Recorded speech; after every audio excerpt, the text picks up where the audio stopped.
Thanks everybody for joining us.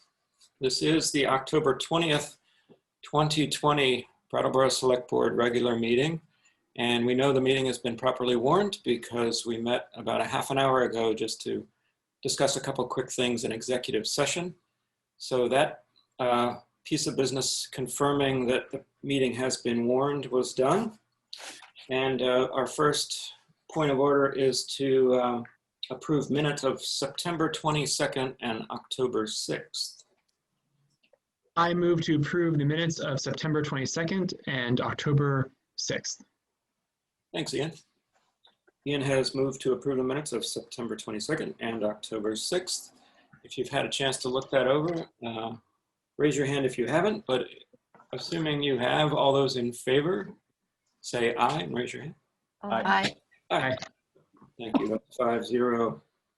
Chair's remarks. I don't really have remarks. Actually, something popped into my head as we were joining the meeting again, and I realized that, Peter, you may be mentioning this in your little update, but you've restarted your weekly COVID-19 updates, and I was reminded of this because I just happened to look at my computer, and we probably, unless you've been under a rock, you've been seeing the entire United States turn red around us, except for, a good portion of New England, and of course Vermont doing quite well with what you have to do to fight COVID-19. I just want to join the chorus of everyone to try to remind everybody to let's keep it up. We're living in our little boxes now, and it's keeping a lot of people safe. And if you care, you'll wear. I heard that today. I kind of like that phrase. So please wear your mask, and we'll get through this, I swear. Not that I know, not that anyone knows, but I have confidence that we'll come out the other side, and everyone will hopefully still be with us. So the next item on our agenda is manager's comments. Peter. Thank you. Yeah, three quick things. So I'll just furtherance to what you just mentioned about the weekly updates. We are resuming those in part because we are entering the cold weather months, and all the indication from the scientists and the public health professionals is that there will be additional cases. Whether it's a full-on surge in Vermont is not clear, and we're going to hope for the best, but it certainly is full-on surge in parts of the country. And so as the number of cases increase, it becomes likelier that there'll be some of the same kinds of restrictions we had back in the spring that'll be necessary. And so as operational changes in town government occur, we wanted to be able to report that out timely to the community. And related to that, I got some good advice recently from another municipal official in a different community who was talking about the importance of putting out these sorts of reports to the community on a regular basis. If we only do them as needed, that makes sense to us who are monitoring a situation. And then there's a moment when we think we've got something that's important to report, but it doesn't give the public any opportunity to see a rhythm to that and know when to expect another update. So we, of course, still will push out information as it becomes necessary to do that in between the Fridays, if that happens. But people now can count on us again to push out every Friday another update, even if the update is just that there's no changes in town operations. So we'll be doing that on that rhythm so people can know when to be looking for the updated information.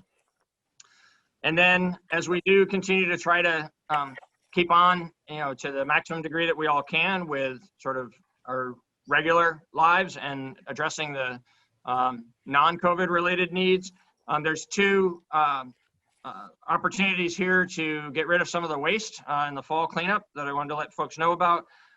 This coming Saturday morning from 8 until noon at the Solid Waste District up on Old Ferry Road, there is a household hazardous waste collection activity going on. So for $10 per car, you can bring out up to 10 gallons of household hazardous waste. If you have any question about what constitutes household hazardous waste, what's okay to bring out to the this event, you can contact the district, the Solid Waste District, at 257-0272 or at wyndhamsolidwaste.org. And as part of the town's curbside collection program, the first of the 2 leaf pickup days for the fall leaf collection will be this coming Friday, the 23rd of October. That will happen at all locations, all throughout town, no matter which route you're on for the other types of solid waste collection. We'll do leaf pickup this coming Friday, and then again on November 6th will be the second pickup for this cycle. And that's what I had tonight. Thank you. Thank you, Peter. Yeah, thanks for the reminder, especially on the household waste. There's a pretty good site somewhere where there's some guidelines on what you can throw out. And the amusing thing to me is every year they make it a point to say no radioactive waste. And I'm not sure if that's a joke, or do people have radioactive waste that I don't know about? Because They also don't accept ammunition. yeah, That's for Vladimir Putin. But they accept a lot of different things. There's a long list of different types of chemicals and paint and other things that they do accept. So it's a good opportunity to safely discard some of those things that you're just not quite sure how to throw away. yeah. So if you're from Vernon, don't bring your radioactive waste up here. Just kidding. Come on. Okay. We have select board comments and committee reports. Everyone, can you chime in with your reports or comments? I bet Ian has something for us because we're getting close to an important date, aren't we, Ian? Yeah, November 3rd, general election. So as is tradition, some info for everybody. So there's no in-person early voting this year because of COVID. Every registered voter was sent a ballot in the mail. If you have a question about the ballot or you didn't receive a ballot, you can call the town clerk's office at 802-251-8157.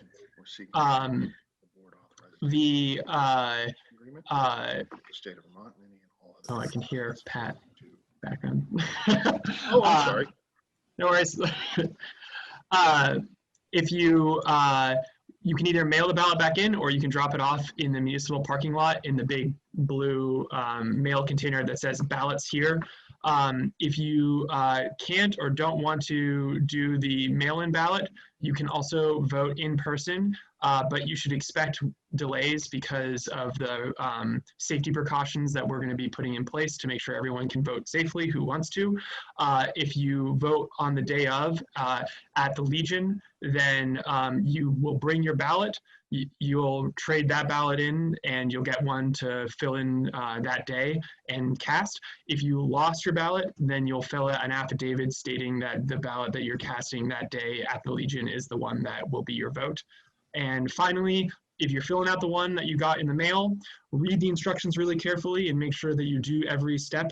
And if you're filling it out, use a pencil or a black pen and don't use a marker because that could invalidate it with the bleed through.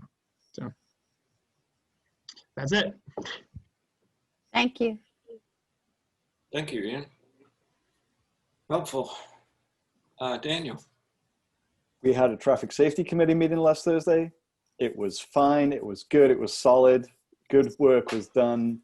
Some other work was not done, and that was also good. And if somebody wants to come along to a traffic safety committee, they are on the third Thursday of the month at 8 a.m. on GoToMeeting. GoToMeeting, yep. And no doubt that information is obtainable on the town website someplace. Under committees, probably. Thanks, Daniel. I miss traffic safety. Well, Well, maybe you'll find yourself back there one day. oh, No, I don't know. You know. But if you've gone up Putney Road, there's a little bit of work that sort of came through traffic safety. There's a crosswalk currently in process of being built from the Coda and Coda garage over towards Necker and whatnot. was that just in the last couple of days? In the Yes. last week, yeah. Yes. Oh. Garage. Garage. Garage is actually the posh way of saying garage. So I'm not posh, so I say garage. Sure. He also says Target, but We won't. No, hold I it. do not. No, we say Anyway, that- traffic safety. Well, thank you, Daniel. Yeah, yeah, I'm excited about the crosswalk. We don't have an update on that. We shouldn't talk about this. No, the actual crosswalk at the Hannaford is coming too, Ooh. right? Eventually, read the minutes. You'll see it in the minutes. Okay. There was some discussion. See, you can tell I really miss traffic safety. I really want to be right in the forefront there. Anyone else? Any other board members with committee reports or comments? No? Musings? Next, we are going to go to public participation. This is a good place for me to remind everybody that the way you can participate, first we're going to be taking some comments from the public or questions that do not relate to the agenda before us. So if you have something that you want to talk about or question us about with the answers probably coming later, you're welcome to raise your hand. The way you do that is you find the participants button in the lower portion of the Zoom controller. Click on that and you'll see things come up. Daniel's just raised his hand. He was demonstrating there. Thank you. And what that will do is automatically stack the people who want to say something, and I'll know who the proper order, as long as you keep that hand raised. If you lower it for a moment, you might, I think you lose your place. And just to get all that out there, and I'm kind of just talking to give someone opportunity that might want to speak to something that again is not on the agenda, but I do not see anybody raising their hand. So we're going to move on. As liquor commissioners and water and sewer commissioners, we don't have any business tonight. So our first order of business is our agenda item number 9, and that's the reading, discussion, and no vote on a ordinance. So basically what's happening is this is the first reading of an ordinance, and it does require 2 readings. This does not require a hearing. It's not an official hearing, but we of course are gonna welcome public comment here. But there will be no vote tonight. So there will be an additional meeting, and I believe it's currently scheduled for November 3rd. And that will be the second and final reading along with a vote if it all goes, according to plan. There can be some modifications that happen that might push it off. So that's the what's going on. And joining us will be Bob Fisher, who's going to be basically helping us summarize the ordinance that has come forward from our last meeting, where we had a proposed ordinance and then it was modified a little bit by 3-2 majority of the board. And so it's now moving forward in this first night. And do we have Bob Fisher with us? He is with us. Okay, that's fine. We'll need to allow him to, oh, I can see his There camera. he is. Hi, Bob. Hi there. Do you mind if I rely on you to give us a little bit of background? No, not at all. With regard to this proposed ordinance, we talked about it last meeting, and with that one change, we put it into ordinance form here for the first reading. And just to, I'll go over it in summary fashion, and then we can have discussion with regard to that. But it's an ordinance that covers security deposits, and it would be no other payments beyond the first month's rental payment and the deposit, security deposit described in the ordinance here can be required as a condition of a rental or lease or occupancy of a rental unit in town. So that's the gist of the restrictions on the security deposits. It would eliminate a first and last month's rent and a security deposit type situation and limit the security deposits to 1 month's rent. There is an additional section for 1/2 of 1 month's rent as a pet security deposit as part of the ordinance. We took out the language about having interest accrue on any security deposit. And just as an aside here, I took some time to read the Housing Board of Review decisions, not all of them, but maybe 20 or 30 of them from Burlington. And I'll go into that a little bit in a minute. But in their orders on any appeals, you would see, and they order interest of 83 cents or 62 cents. And given our interest rates right now, I didn't find any decision where it was over a couple of dollars in interest on the Burlington one. So taking that out from an economic standpoint is not a big factor at this point. Of course, if interest rates went back to where they were in the 1970s, the board could reconsider this. The other part of the ordinance is the establishment of a Housing Board of Review, which will hear appeals of disputes over the security deposits and can hear appeals with regard to the enforcement of our housing code in Brattleboro. So in reviewing some of Burlington's decisions from their Housing Board of Review, I came across a smattering where there was a landowner or building owner where the building had been found to be in non-compliance or in violation of their housing code, and those appeals went to the Housing Board of Review. So that actually, most of the ones that we have in Brattleboro, if we're going to take them and beyond, if we give a violation and the violation is not cured, most times we end up going to court on those.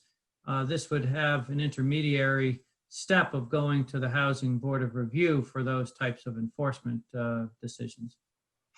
As to the disputes that go to a Housing Board of Review for the security deposits, those are generally disputes over whether the place was left in reasonable care or reasonable condition. There were lots of cases over whether the property the cleaning charges were appropriate. The board dealt with things such as the timeliness of appeals, disputes over the amounts of security deposits actually paid. There were a couple cases where the security deposit was actually paid by another entity, and one of those actually went on appeal to Superior Court, where Superior Court declared that the deposit gets paid back to the entity that makes the deposit, not necessarily to the tenant. But most of those types of decisions were all on the issue of security deposits. I would note, and I mentioned last time I would look into this, as to if a tenant used his or her last or security deposit as last month's rent, were there any cases where the Housing Board of Authority could order the tenant to pay the landlord back? And I didn't find any, and I spoke with one of the city attorneys in Burlington, and he indicated there is one case, and the Housing Board found that that was beyond their jurisdiction. And so if a landlord faced such a circumstance, the landlord would be having to go to small claims court, which is the typical route right now. The other area where the Housing Board of Review lacked jurisdiction is in the area of issues on habitability of an apartment or leased space. And the Housing Board of Review found that those went beyond disputes over the security deposit, as habitability is dealt with in other sections of Title IX, and that was for a court to decide, not for the Housing Board of Review. So there were a couple of those questions that came up in the discussion several weeks ago, and that's essentially what I found with regard to what Burlington has done with respect to those. But I'm happy to answer any questions that folks have, and I'm sure there's plenty of debate to be had. I couldn't quite tell. It might have been Liz and then Daniel. Go ahead, Daniel. Sure. I mean, could you, non-lawyer, could you kind of like give me a layperson's description of like the process a landlord would go through to get repayment through small claims? Yes. If, as of right now, without this Housing Board of Review, if a landlord finds him or herself in a situation where the tenant has either not paid rent or has damaged the property beyond what the security deposit covers, the recourse for the landlord is to file in small claims court, which it's less expensive than the typical superior court as far as the filing fees, and it's generally faster in that it goes to a judge and not a jury, and there are limitations with regard to the types of cases that go to small claims, and there are no depositions and discovery, so it's not a type of case that lingers on like many of our civil litigation cases. So it's as far as courts go, my view is that small claims is relatively quick justice in the grand scheme of our court system. Not always real fast to start with, but as far as things go, small claims is fairly fast. And then a judge at small claims court would listen to both the landlord and the tenant, and many times makes a decision right from the bench, and if not from the bench, gives a short written decision, and that, of course, can be appealed. But usually that course of what I just explained usually takes 3 or 4 or 5 months before you have an adjudication on that. Thanks, Bob. Oh, Elizabeth. Liz, sorry.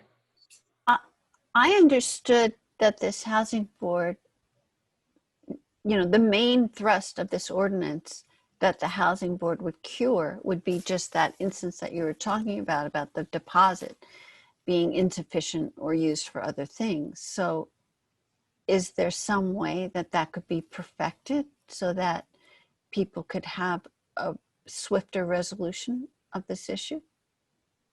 Not without a legislative change, because this ordinance derives from the authority in Title IX, Section 4461, that allows a town to have an ordinance that is supplemental regarding security deposits.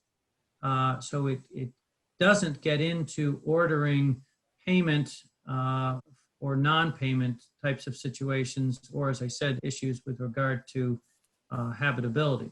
So most of the cases that I read had to do with a landlord saying, I'm returning little to none of the security deposit, and the tenant appealing that, saying, I left the place in better condition, or when I moved in, there were these damages that were there, and you can't tack those damages to me. And the board listens to both sides and makes a decision as to whether or not the landlord needed to return more of the deposit in those situations. So it's very limited. So just to be clear, even though there's a line that says this deposit shall not be used by the tenant as the last month's rent unless otherwise specified in a written lease agreement between the two parties. So that's part of this ordinance. Even though that is in there, you don't see the housing board as having the authority to address that line. That's correct, because you're getting into what are civil damages as compared to a dispute over what is returnable in a security deposit. So the way that at least this is written and from reading decisions in Burlington, and of course, the board is different than Brattleboro's board, but they're based on the same statute, and our ordinance is modeled after Burlington's. It's really about the amount of a security deposit that is returned, not the ability to get back a security deposit that was used as last month's rent. Ian. So if a tenant were to use the last month's rent or use the security deposit as the last month's rent, they would be violating a town ordinance, correct? Yep. That's correct. Under this new, if this were to pass. And most likely Right. they'd be violating their rental agreement as well. They would also be violating their rental agreement, but they would be violating a town ordinance. So would that provide a landlord with another avenue beyond small claims court because of could they go to the town and say, you know, they violated an ordinance, just like, you know, a sewer ordinance or, you know, dumping or anything like that? I don't think it gives additional ammunition, or ammunition's the wrong word, or different alternatives to the landlord. It would give the town the ability to to enforce it as against the against the tenant, but that would be issuing a civil ticket because this is a civil ordinance. So we would default back to our general provisions in our ordinances as to it being a civil ordinance and the ability to give a civil ticket. Now, that could be done, but it's not putting money into the landlord's pocket to recoup that amount of money. It would be paying the town on any civil ticket. Ian, sorry, thank you. Is there a way that that money then could be accessible in a fund to landlords, specifically from a ticket issued by the town for an ordinance violation? I'd have to think more about that. Not based on what, I think it could possibly be done with an amendment to the ordinance, but not as it's written right now. It would really have to have the board sanction how certain ticket monies are then dispersed, because right now they come into essentially the general fund, is my understanding. Liz? You could ask for last month's rent up front, then you wouldn't have to worry about it.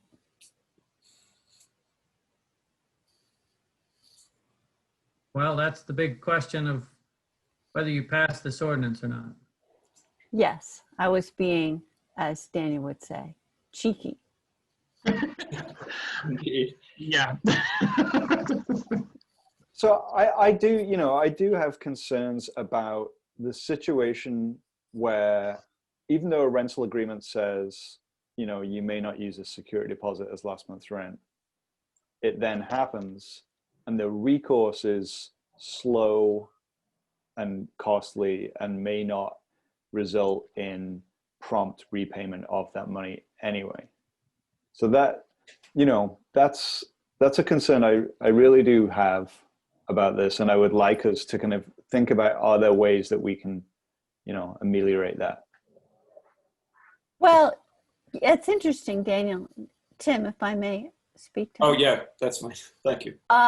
You know, those are my concerns with this ordinance, because the housing issues in Brattleboro require increased wages and incentives to create new housing units.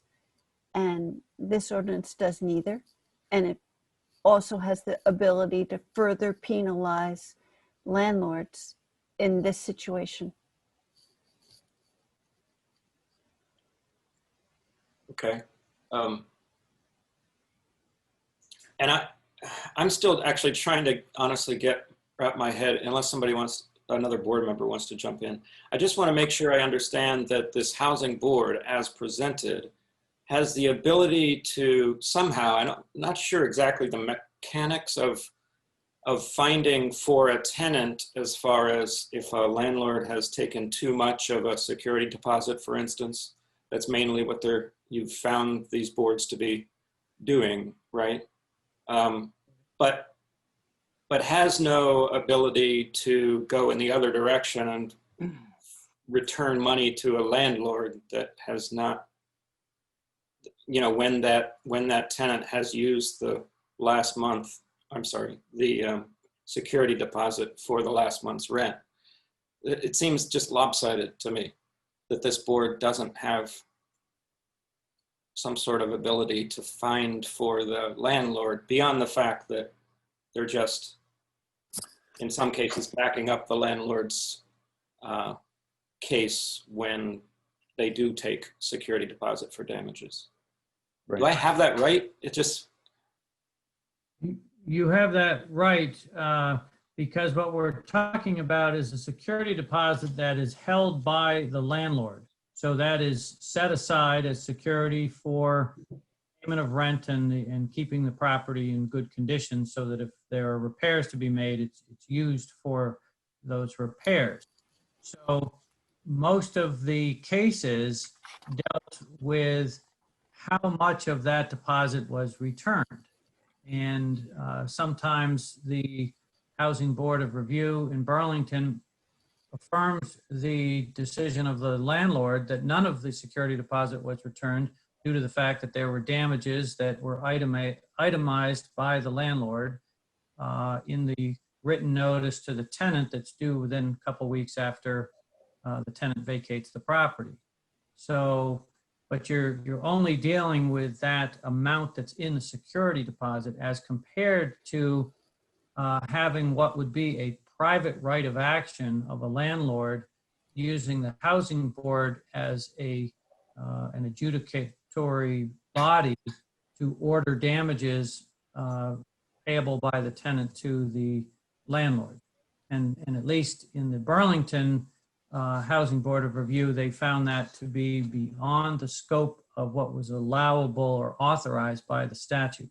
So in those cases, the landlord is forced to go to small claims. Okay, thanks, Bob. Randy?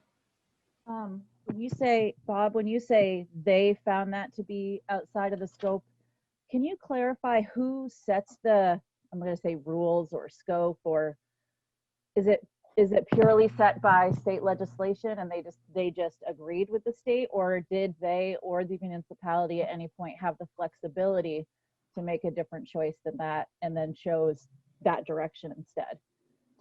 There were a couple of different cases, Brandy. Some of those cases were decisions by the Housing Board of Review, and the Housing Board of Review in Burlington is staffed and they have the access to their city attorneys too. So that there were some cases where the Housing Board of Review, based on legal counsel's advice, that it was beyond the scope of the authority given to the Housing Board of Review.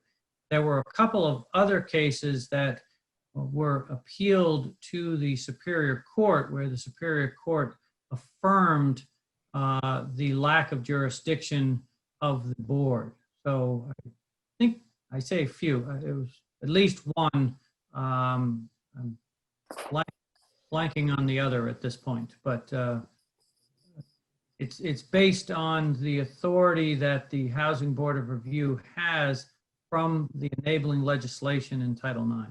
That was thank you for that clarification. And you are, Brandy, just letting you know, your sound is a little low, so I guess just lean forward when you do talk.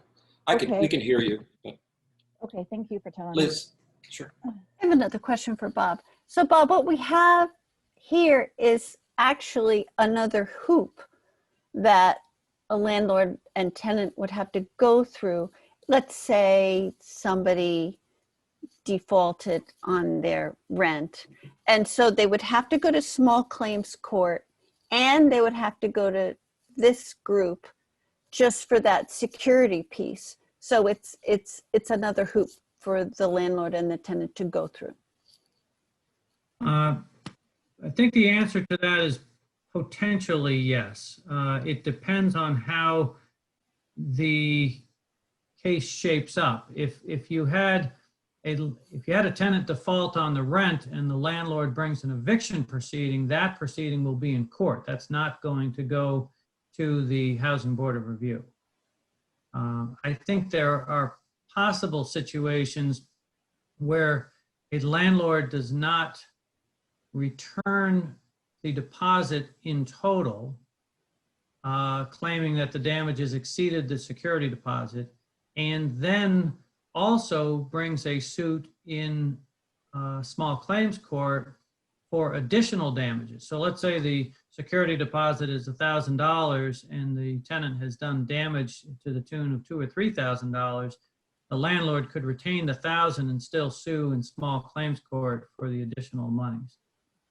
So in those situations, you could have the situation where the tenant appeals to the Housing Board of Review as to the initial non-return of any of the deposit, but might also find him or herself in small claims if the landlord brought such a case. Thank you. Thanks, Did that Bob. answer your question? Yes, I it does. think I went in circles there a little bit. Oh, I think that was good. Ian. Bob, I just want to clarify the point you made a little earlier. So in one of the Burlington cases, the Housing Board of Review's decision was appealed and the higher court affirmed their own decision on the fact that they could not make a ruling on specifically using last month's rent as a security deposit, or using the security deposit as the last month's rent. That was the question that they said, we can't do that. And then the higher court affirmed that decision based on the appeal. Yeah, I'm not sure if that particular one was the one that went to Superior Court that was affirmed. I know that the Housing Board of Review held that it did not have the authority to order a tenant to pay.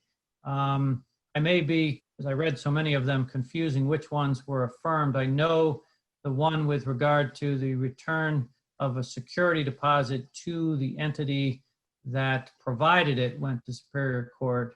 The warranty of habitability was another one.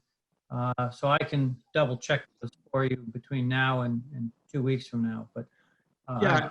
I just went down and I read 20 or 30 random Housing Board of Review cases. They're all on the Burlington website, fairly easy to look at, just to get a sense of what are they working with, what are they dealing with, to give, if this is adopted, to give a sense of what the Brattleboro Housing Board of Review would be dealing with.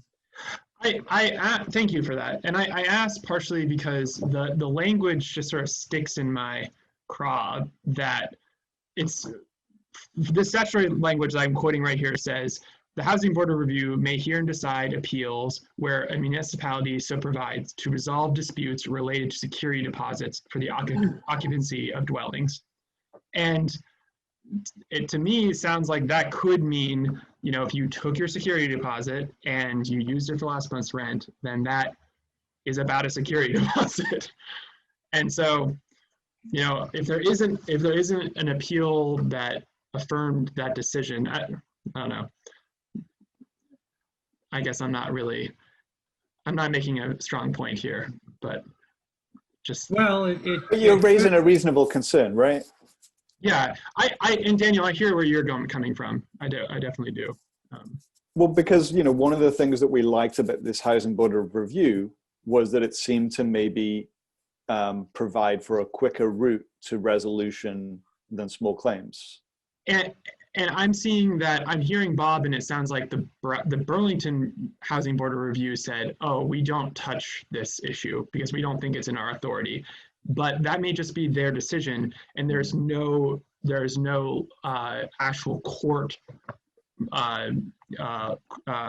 case law to support that. And that's just a decision and so we're not beholden to Burlington's decision. Sure. Unless it's been affirmed. So. Well, I want to go to Liz, but just also remind people that Barry had problems with not only staffing the housing board, but it was used very lightly. We've been told that. And that this may be, its narrow definition of what they can do may be part of the explanation. Well, isn't that Yeah. what Bob was explaining before?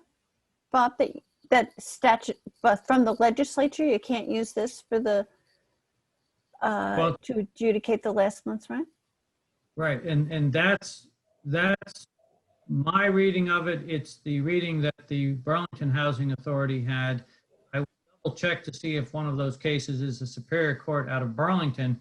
And as Ian points out, even if it is, that doesn't necessarily mean that the Wyndham County Superior Court sitting judge may come up with a different situation. Because there are times where we have issues in the law where certain judges in some courts in the state find one way and other judges find another way. And then ultimately, one or several of those cases find their way to the Supreme Court, and then we get a decision that has precedent to all others. So it's certainly possible that litigation would ensue. If you take what Ian is talking about, where if the board did adjudicate saying, tenant, you violated this by virtue of you used your security deposit as your last month's rent, and let's say the housing board ordered that to be paid back.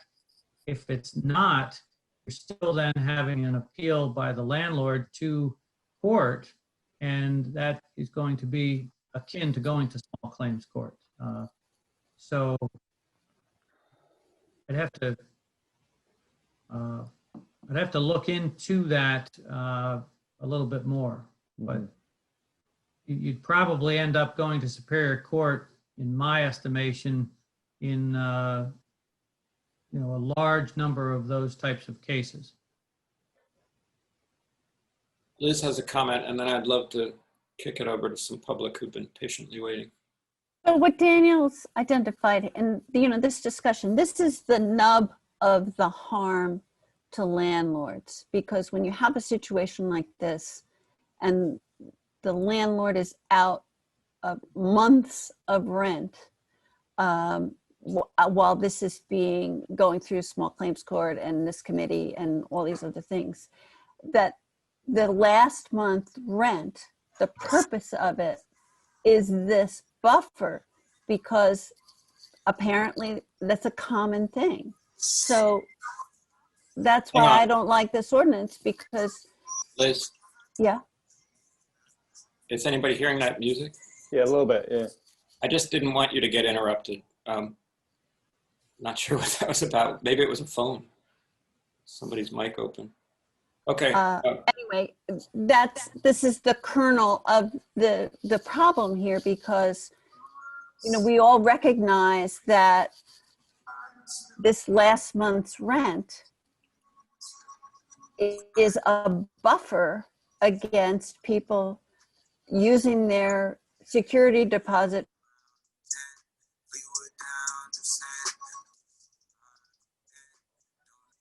Hey, hang on, Liz. All the new Going on.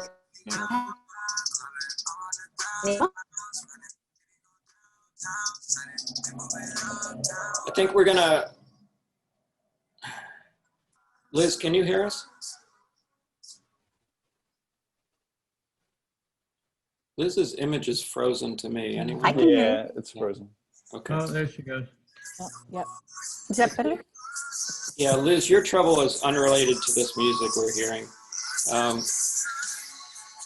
Patrick, I think we should probably go on break so that we can figure this out.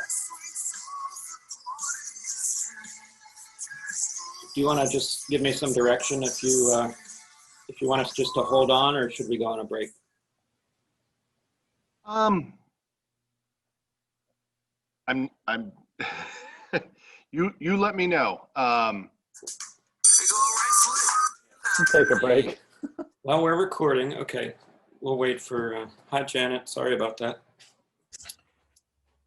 Are we better now? So, we're all like different people on this web stuff. I feel like so old at the moment. So I have multiple tab. I'm a multiple tabs person. I don't know about you guys, Oh but my God. so I was watching the Hamilton thing that was on the other day, right? So that tab was still open. And I couldn't figure out, why are we listening to like a Biden campaign thing? And I thought it was a Zoom bomb. Didn't everybody else? Yeah, I figured something like that. you And just so bombed us. it was, Wait, What? it was you, Tim? it was Yeah. my tab that You did. somehow the Hamilton one suddenly became tonight's thing. I saw that. It was great. It was great, but why would you keep the same feed going many nights later and freak people out? That, like, I don't know.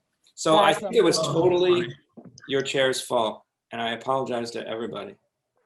I think I got to have a Wow. snack, so that was good. That's so. so funny. Very strange, and I apologize. It wasn't a political message from me. It was a message my that I love Hamilton, the musical. I just want to make that clear. Wow. I don't think this is the place to make any national politics statements, but Right. you guys can do what you'd like to do. Bob, Tim, thank you. I just wanted to come back to what Ian was talking about, because like Ian, I'm trying to wrap my head around the language in the statute that talks about the Housing Board of Review hearing and deciding disputes related to security deposits.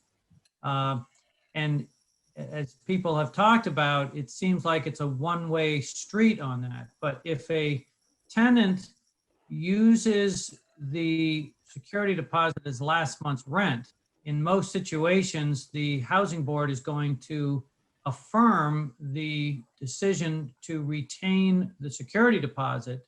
Because remember, the landlord has the security deposit. He just didn't get last month's rent. So in effect, rather than using the security deposit to deal with repairs that might be needed, he or she is having to use that for the unpaid rent, which is what a security deposit can be used for. But Yes, it's, but what if someone issue- leaves damages?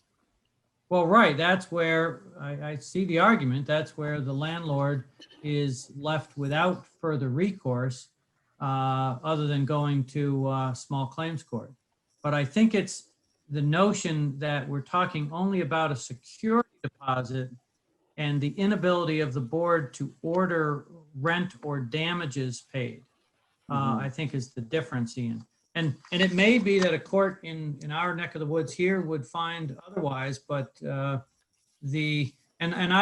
before our next second reading, I'm happy to get that particular decision from Burlington so that we can review that. Please. Ian, hold on a second. I just want to make sure, Liz, do you feel like you were complete with your thought before, or? Oh, well, thank you. Basically, what I was trying to say was that this is the essence of the problem as I see it, and that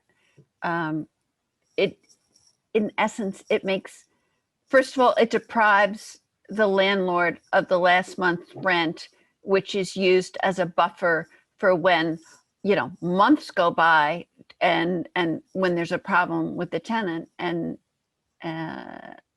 they're out 4 or 5 months rent to remove the tenant for default of whatever reason. And it just makes another hoop for both the tenant and the landlord to go through to kind of resolve all their issues. So I don't like it.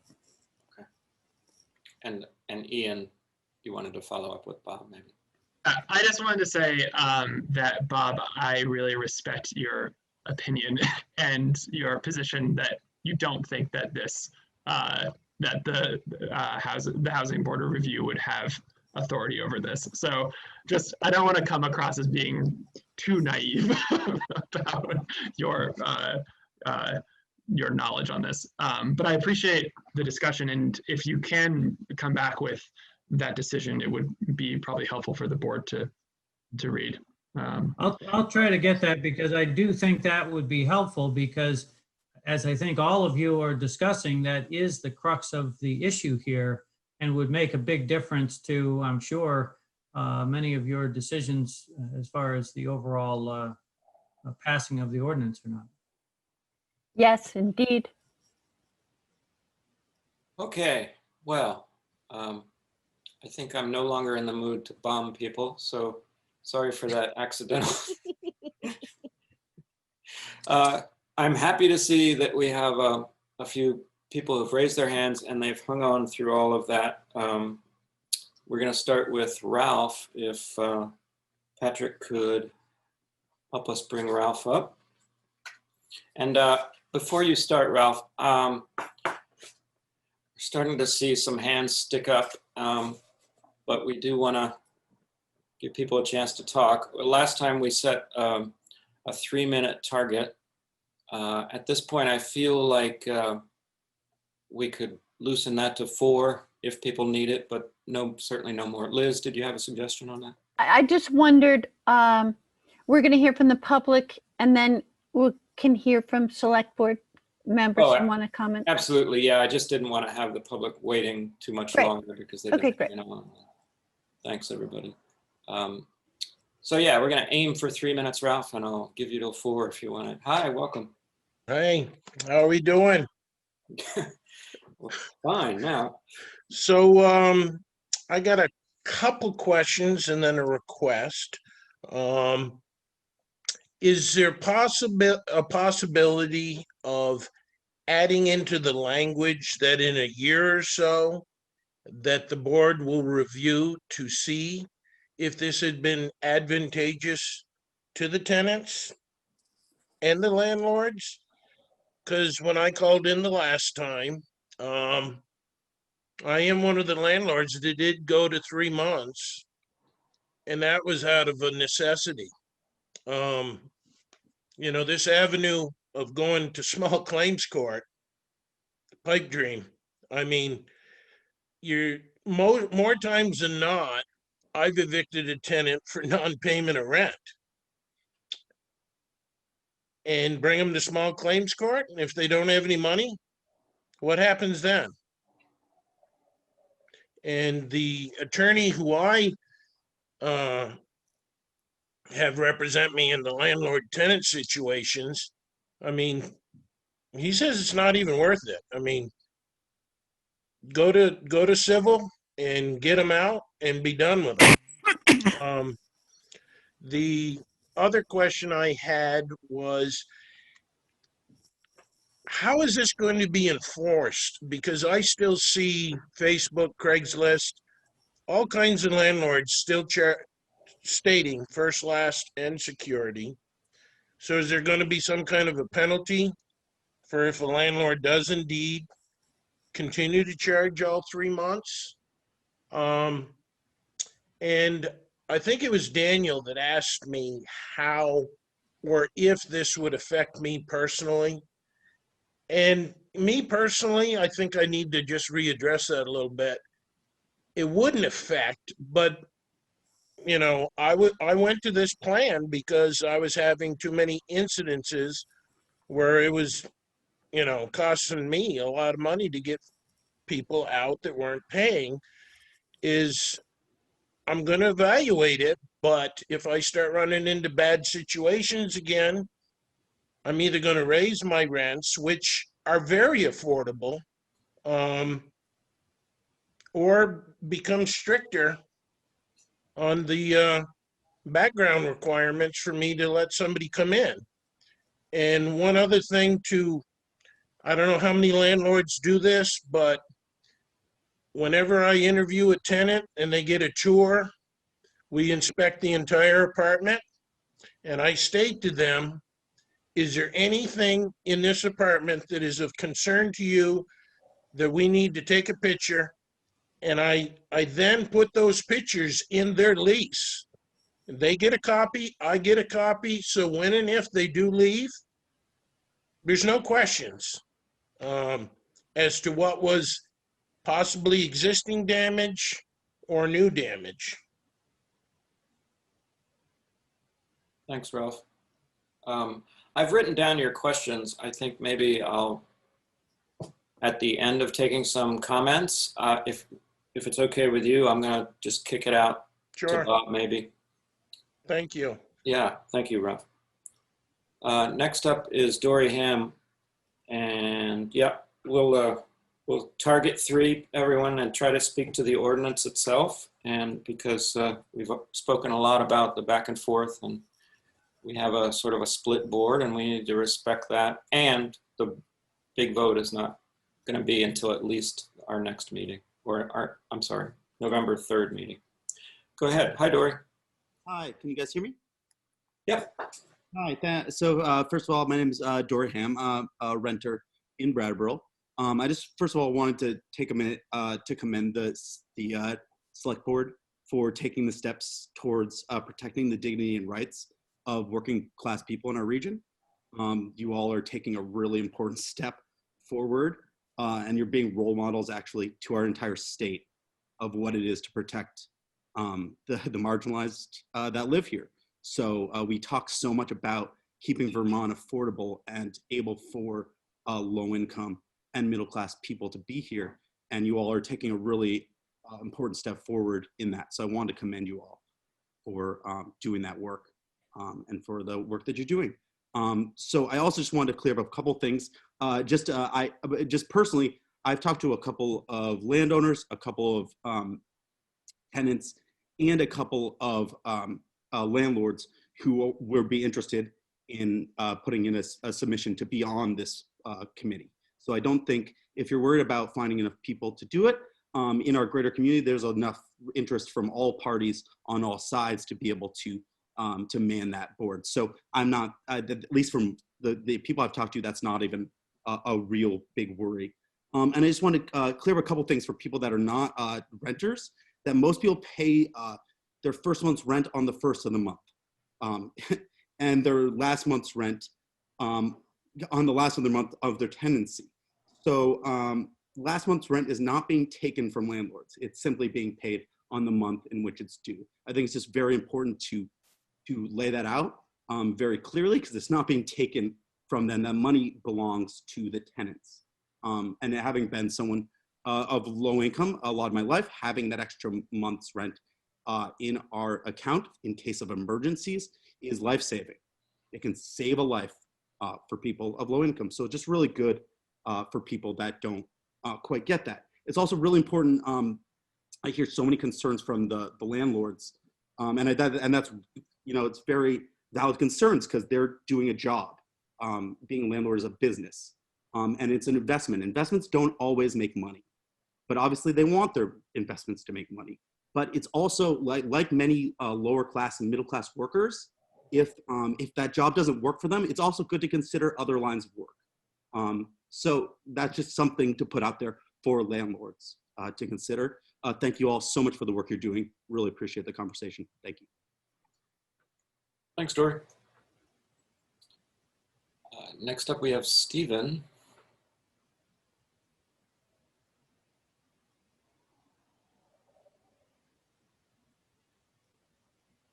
Oh, hi, Stephen. Hello, how are you? Good evening. You know, I haven't been doing this yet because I'm just so thrown off by giving everybody a musical interlude there. Just tell us your name and where you're from. That'd be great. My name's Steve Heim, and I live here on Green Street in Brattleboro. Thanks, Steve. I'm a property owner. I'm just listening to Corey's comments there, sort of lost my train of thought, but I'm thinking, yeah, there are other lines of work for housing providers. And what happens if we all do that? Because mine is a very, very full-time job, keeping these units warm, safe, habitable, and beautiful, if I may say so. Okay, that being said, listening to Bob, the town attorney, talk, I'm listening to the Housing Board of Review that its jurisdiction is to hear appeals regarding security deposits. But we're finding out that that's really, it's just sort of more for the sake of the tenant. So they're disputes, but they're not landlord disputes. They're disputes that come from tenants only. So it's already kind of lopsided from the start. And it also hears appeals about housing code, yet it has no jurisdiction of habitability. So, you're adding some bureaucracy to town. You're adding responsibility to what Brattleboro does. It's an intermediary step, but it just seems like a lot more trouble than it's worth. If Corey says he knows people that will populate this hearing board, we don't have as many landlords here as we do in Burlington. And, it's just, I don't know how much time property owners, or even tenants for that matter, have to sit on these hearings. And even if they did, it seems like, it just seems kind of inherently biased. It just seems lopsided, because it's just sort of a scrutiny of whether the landlord took money they shouldn't have. And that seems like that's where the jurisdiction ends. Because if they say, hey, there's mold, hey, I live in 33 Oak Street, I got bed bugs, there's drugs, it doesn't matter. There's no repercussions. There's no consequence. There are already so many avenues to bring those issues to the forefront in this town and in this state and in the actual courts, not in some conjured review board that really doesn't have a lot of power other than, what is a civil ticket? I mean, I think you have to ask yourself as, a lawmaker, an ordinance maker of this town, I mean, what is behind this? It just doesn't seem like that carries any weight. And so I think if the town lawyer is saying that he's still trying to wrap his head around it, this needs more time. That's my plea here. And if I have a little more time, I will say that, when you think about, there are all kinds of tenants on the fringes, and sometimes having 3 months rent, if it's an option, it is a better good faith deposit for somebody that might have an eviction on the record. And a landlord might say, okay, well, that's a good down payment. Like a mortgage bank would want to see 20%. Well, I know you mean, I know that this contract, you mean business in this contract, that this is a promissory down payment. It's your money, but you're buying a year lease. So those are my comments. Thank you. Thanks, Steve. Okay. Next we have Josh Wyman. And hi, Josh. Hi, everyone. Let us know where you're from. We already know your name.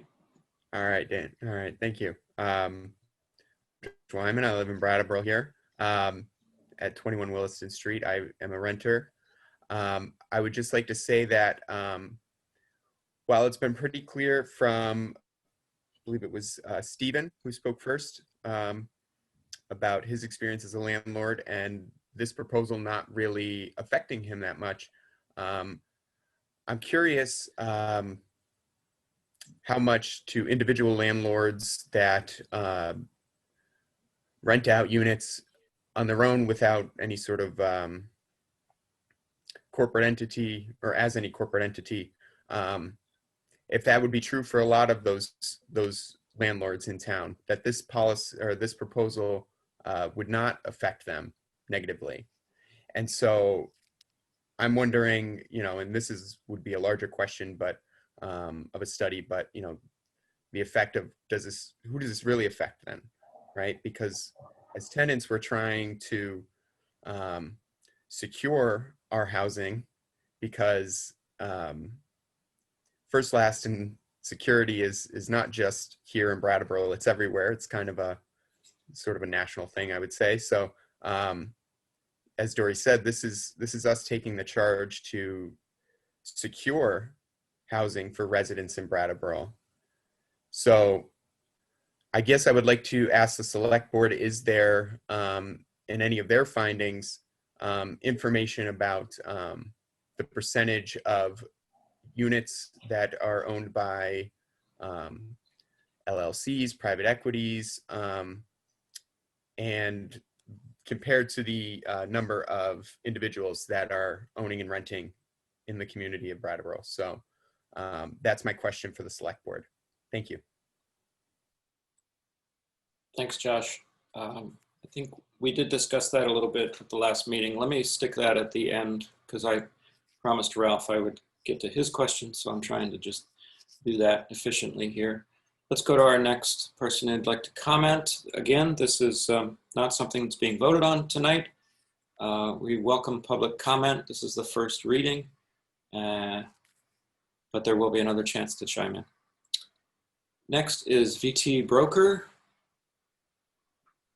If you could just turn your camera on, let us know your name and where you're from. Oh, good, I did it. All right. Stephen K. Brooks. I don't know how to put my name on there, so my email address ends up on it. I hope I can be understood. I have a voice problem, as you can tell. I want to contribute by giving a different perspective rather than just chiming in with similar comments to everybody else. I've been a property manager, very, very small scale. I'm a realtor. We recently put an auxiliary apartment in our home, which the town encourages people to do. And it gives particularly older people a way to stay in their home and to provide housing and hopefully to have someone who they're compatible with for mutual aid, not just a cold-hearted business relationship. I'm a commodity, I'm a landlord. You're a commodity, a tenant. We're people with each other. I hate that term, landlord. It's the most archaic medieval term that you can imagine. But are we going to replace it with lessor and lessee? That's awfully stilted. So just want to mention that. I read in these articles in the comments, certainty that no landlord has ever experienced homelessness. I have been on the street in New York, having been evicted with 2 small children in the afternoon, with the night approaching within a few hours and not being sure where to go. So I've looked at life from both sides now. We were lucky. We had friends. We ended up couch surfing for about a year. Another time I was homeless as a single man. I slept on the Staten Island ferry. Every night I hooked up with 2 other guys. 2 of us slept while one stood guard for the police, who would come and bang right next to you on the bench to wake you up with their nightstick, like as if you have somewhere else to go. So I want people to realize I've got some perspective. I'm not just looking at things through a narrow vision. Now, the point that I want to make about first, last, and security is that when we're looking for someone to live in our home, and that is not just an economic assurance for us. Let me see if I can explain what I mean. Just another minute there, Steve. Okay, all right, let me try to get this in a minute. As a property manager, in 4 cases, I wanted to rent to somebody, but their credentials, what was objective, would not allow me to. But when they said yes, I can put down first, last, and security. That's what allowed me to convince the owners of the property to give them a home. It's a game of musical chairs. You're not going to create more chairs by restricting how the business relationship can be. It'll just mean somebody else doesn't have a chair. You're not ending homelessness, with this provision. What it says to me when someone's coming into my home, when they can say, no problem, first, last, and security, is that they're not just telling me a good story that warms my heart, but we all are human. And I'll tell you, there are times when I thought about getting away with something that I should not have, but there was a consequence. It's not just about, let me finish, please. It's not just about discerning someone's character. Somebody with the same character will act differently when they know they can walk away easily or when there's a consequence. And putting up some money is a real gesture that can't be substitute. You can't substitute something else for that. I don't know if I was clear. Thank you, Stephen. That's not the best I can do. Thanks for joining us. Next, Dick DeGray. Thank you. Hello. Hello, Tim, can you hear me? Yes. Oh, and now we see you too. How are you? There you go. A couple of questions. First, for Bobby and for Ian, tell me, just because you win in small claims court, does that mean you get paid? Is there, because I know a lot of people have gone to small claims court and have won and have never received a penny because, and then more often than not, the other person doesn't show up. So what happens there? And then even if, if you have this housing commission and they have authority and they side with either or the landlord or the tenant, who says that either one is going to get paid? I mean, if they side with the landlord and is the tenant going to pay him? What happens after that? And then I'd like to get an answer to that. And then the other thing with this ordinance, if you feel so compelled to have this, I think that you should have some skin in the game.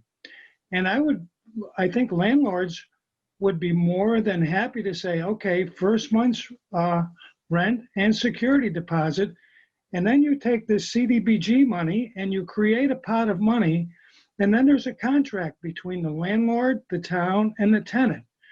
And if the tenant skips out on the last month's rent, then the town would cover that rent to the landlord.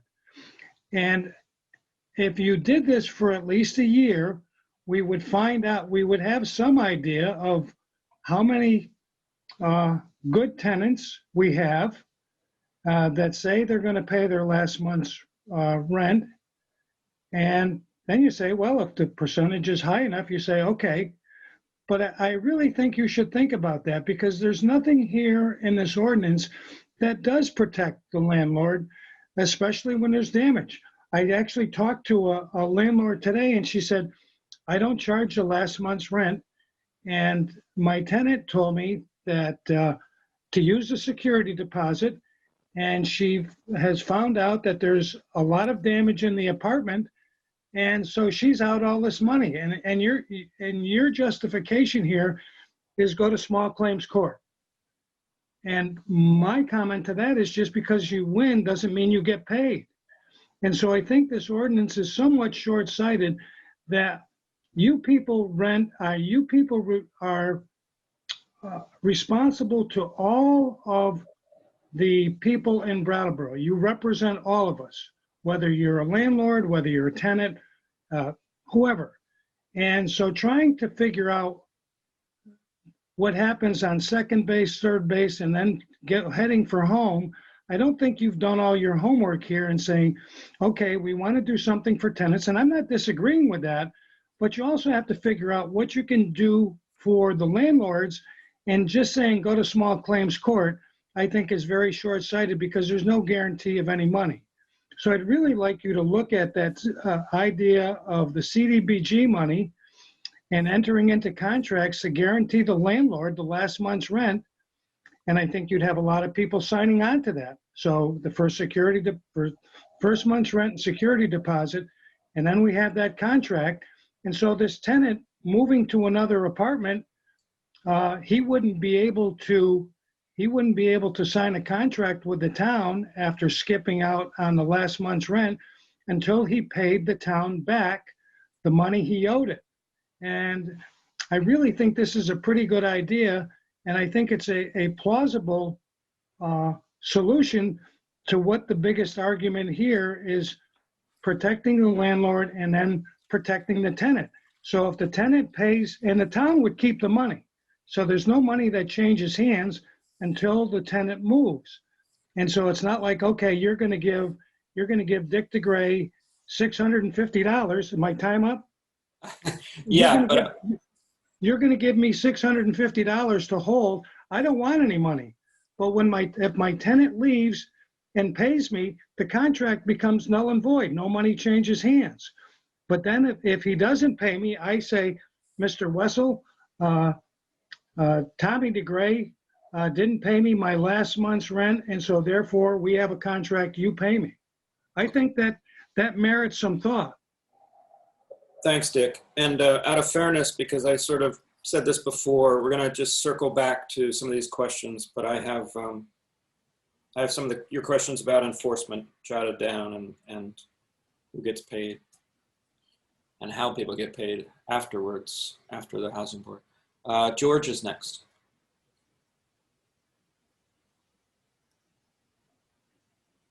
Hi. Yeah, I'm George Barrettis, and I'm a landlord. And I want to say, I have two comments. The one had to do with last meeting, where very eloquently one of the tenants said that shelter is human right. And I think that is true. And so is food, and so is water, and so is healthcare, and so is education. And we all pay for those things.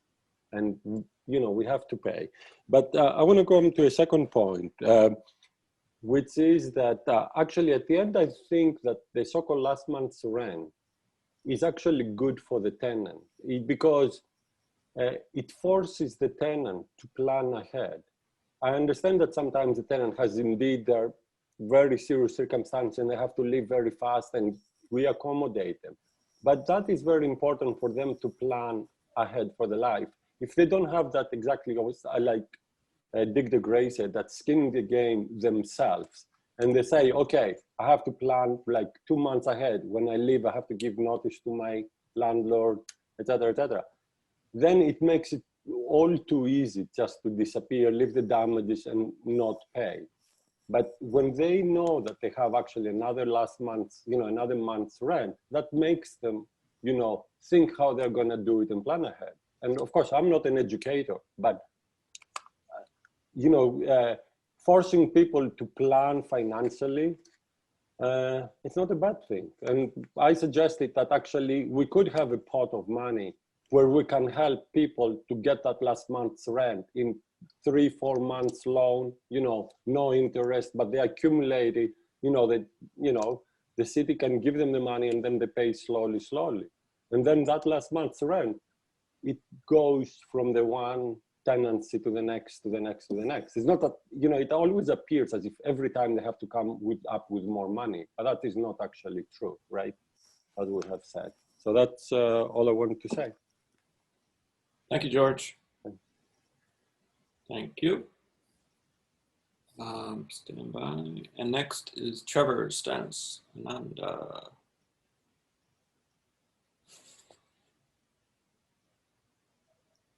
hello? welcome.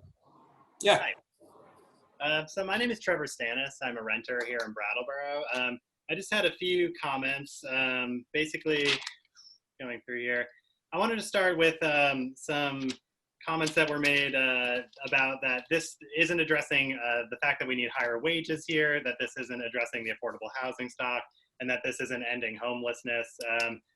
I agree with all of that, and that's obvious. I was organizing with the tenants union We just asked ourselves, what is some small thing that we could pass here that has precedent in Burlington, obviously, to help tenants here. And this is where we decided to start. So we know this isn't ending, any of these larger housing crisis issues. About will the housing board have the power to do what it needs to do here to address the fears of the landlords? It probably won't. We didn't propose the housing board.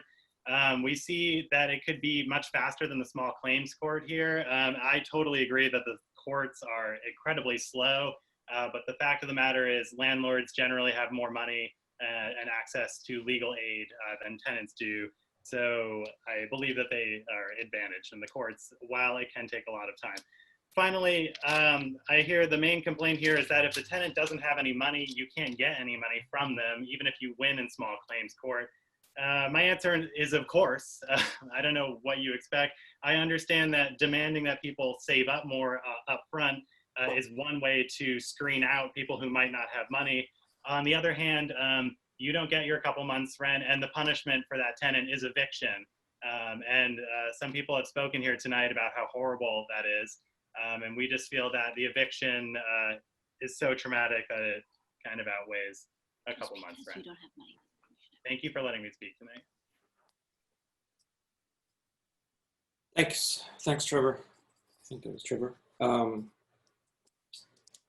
I wanted to just say that I'm always cognizant of our 8 p.m. that for a while it was Jason Cooper at the bottom. Dory, I might skip you because you've already spoken. So when we get to Jason Cooper, let's take the break. I think that works out. How do people feel about that?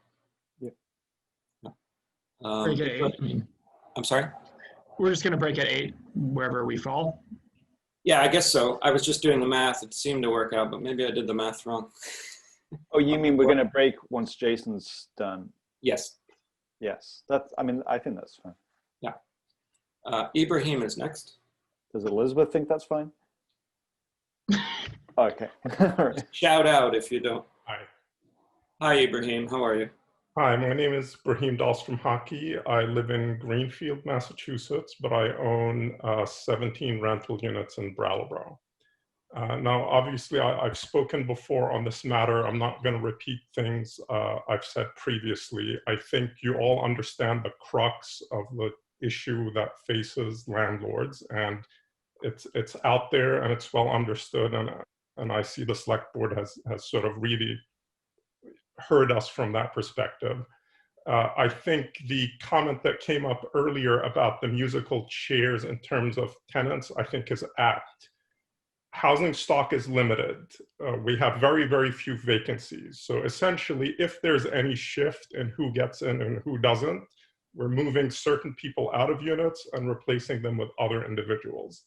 And I've held from the beginning that that's going to disadvantage the lowest income individuals in our community.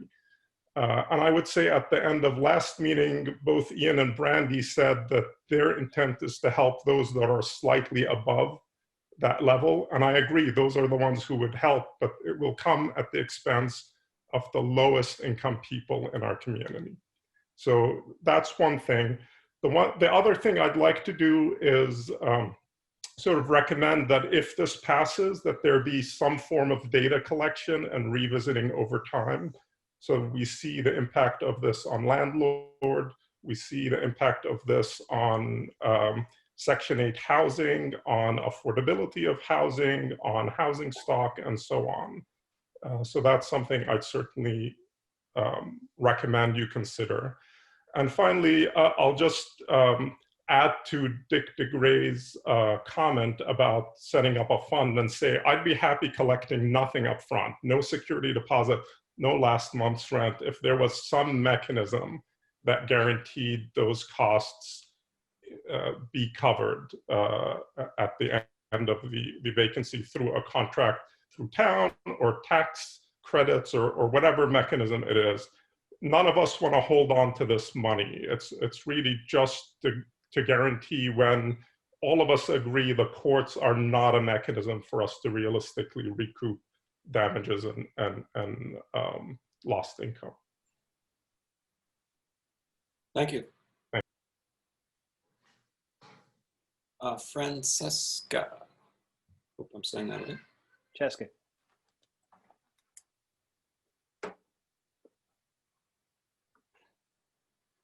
Hello. Oh, you're just on mute. Hang on. There you go. Okay, am I good? Yep. Hi, this is not Francesca, it's Vivian Woodland. I live in Brattleboro. I am a homeowner right now. I am neither a tenant nor a landlord. I am in support of this proposal. I just wanted to share experience. Liz Frances wrote in from Tub, wrote into the comments, and a couple comments that she said were that this proposal is not very radical, and that laws similar to what Tub is proposing exist in almost a dozen states as well as several cities. I want to say my history as a tenant, I have rented in probably a dozen different units in 3 states and many cities or towns, and I never had to pay 3 months up front until I got to Brattleboro. That was shocking to me. So when Josh Wyman says, oh, this is all over the country, this is normal to pay 3 months up front, he and I have a different experience. I know that somebody commented on the last meeting saying that the way that a tenant cannot use their security deposit for last month's rent, because when they do so, they lose their good reference to the next property owner that they're attempting to rent from. If you lose your good reference as a renter, you're out. And we know that from how tight the market is right now. You have to have good references. The other thing is that if a tenant does not pay the last month's rent when the last month's rent is due, then the landlord has the authority to then charge late fee for that. I'm confused this evening by Elizabeth's statement that a property owner would be out their rent for months while a situation got resolved in the courts. Of course not. The unit is going to get rented again right away while the legal case is happening. Those things are, the unit's not going to be held empty. So those are my comments. Thank you for listening. Thank you.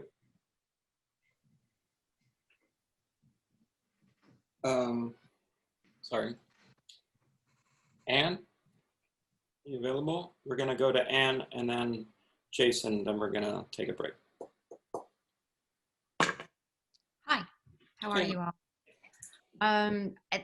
Thank you very much for this conversation. And up front, and before I forget it, I want to thank the people who have spoken on behalf of the tenants, Dory, Josh, Trevor, and now Vivian. I have some points that I feel might be valid. Some have already come up and some have not. One of the first ones is the demographic in Burlington. The market in Burlington is very different from the market here in Brattleboro. There are 5 colleges. There are a lot of rental properties up there that flip every single year because of the college population. And I'm very aware of this because I have family up there that has 100 units in Burlington. And so there's that. We're not Burlington. I'm curious to know, as somebody else asked, what is the percentage in town? I am an owner-occupied home. I have an apartment upstairs. This is not, as somebody said, this is not how I make my living. This is what allows me to actually afford to own my home. I've had this as a rental property now for 16 years, and I've been really, really lucky with my tenants. What I disagree with is having an ordinance that ties the landlord's hands, basically. to, I think it was Vivian's point about how does a landlord lose multiple months of rent because if an apartment is emptied, now you rent it. The state of Vermont is very, very much pro-tenant, and that's a good thing, in my opinion. That's not necessarily a bad thing, but what that does mean, and this has happened to a family member of mine, not the one in Burlington, is that there was a tenant who knew how to play the system. My brother wasn't able to get a tenant out who stopped paying rent for 6 months, had to take that person to small claims court, had to bear the cost of that. And then when that person moved out, finally, because they were officially evicted after 6 months, it's the landlord's responsibility in the state to store any belongings that a tenant leaves behind for 6 months at the landlord's expense. This can be a very, very expensive proposition. So, sorry, I'm looking at notes that I took. This has been a very long and really interesting conversation. And I did want to bring up what Stephen K. Brooks talked about. The town of Brattleboro, because we had a housing shortage, or we continue to have a housing shortage, has paid people. There is a program in town. I don't know if it's still viable, but I know I looked into it because the town was paying people like myself, people who have, a lot of these larger old homes, to renovate and to provide additional housing. And that's another way that it allows people like myself to actually own a home in the town of Brattleboro. Barre has rescinded their rental ordinance. It's still going through the court system. Burlington and Barre were the only two towns, I believe, in the state that had a rental ordinance. So now it's down to Burlington. I would like to know, does the select board know how many units in Brattleboro are, like myself, owner occupied, or one person owns a property that's like 2, 3, or 4 apartments, versus like the Abrahams or the larger people in town that actually make their living by renting apartments. And I'm sorry, just right about at the end of your time, but I just want to let you just wrap it up if you don't mind. Yep. Okay. Thank you very much. I'm really not sure what the problem is that we're trying to solve here, frankly. And I don't mean any disrespect by that. I know that housing is tight in Brattleboro. I know that housing is expensive in Brattleboro. I've also rented in Brattleboro as well as other places. And I'm not a person that has incredible means. So it feels to me on the outside that there's an issue in town that's trying to be solved with this one thing, which once again lands on the backs of the landlords and homeowners like myself.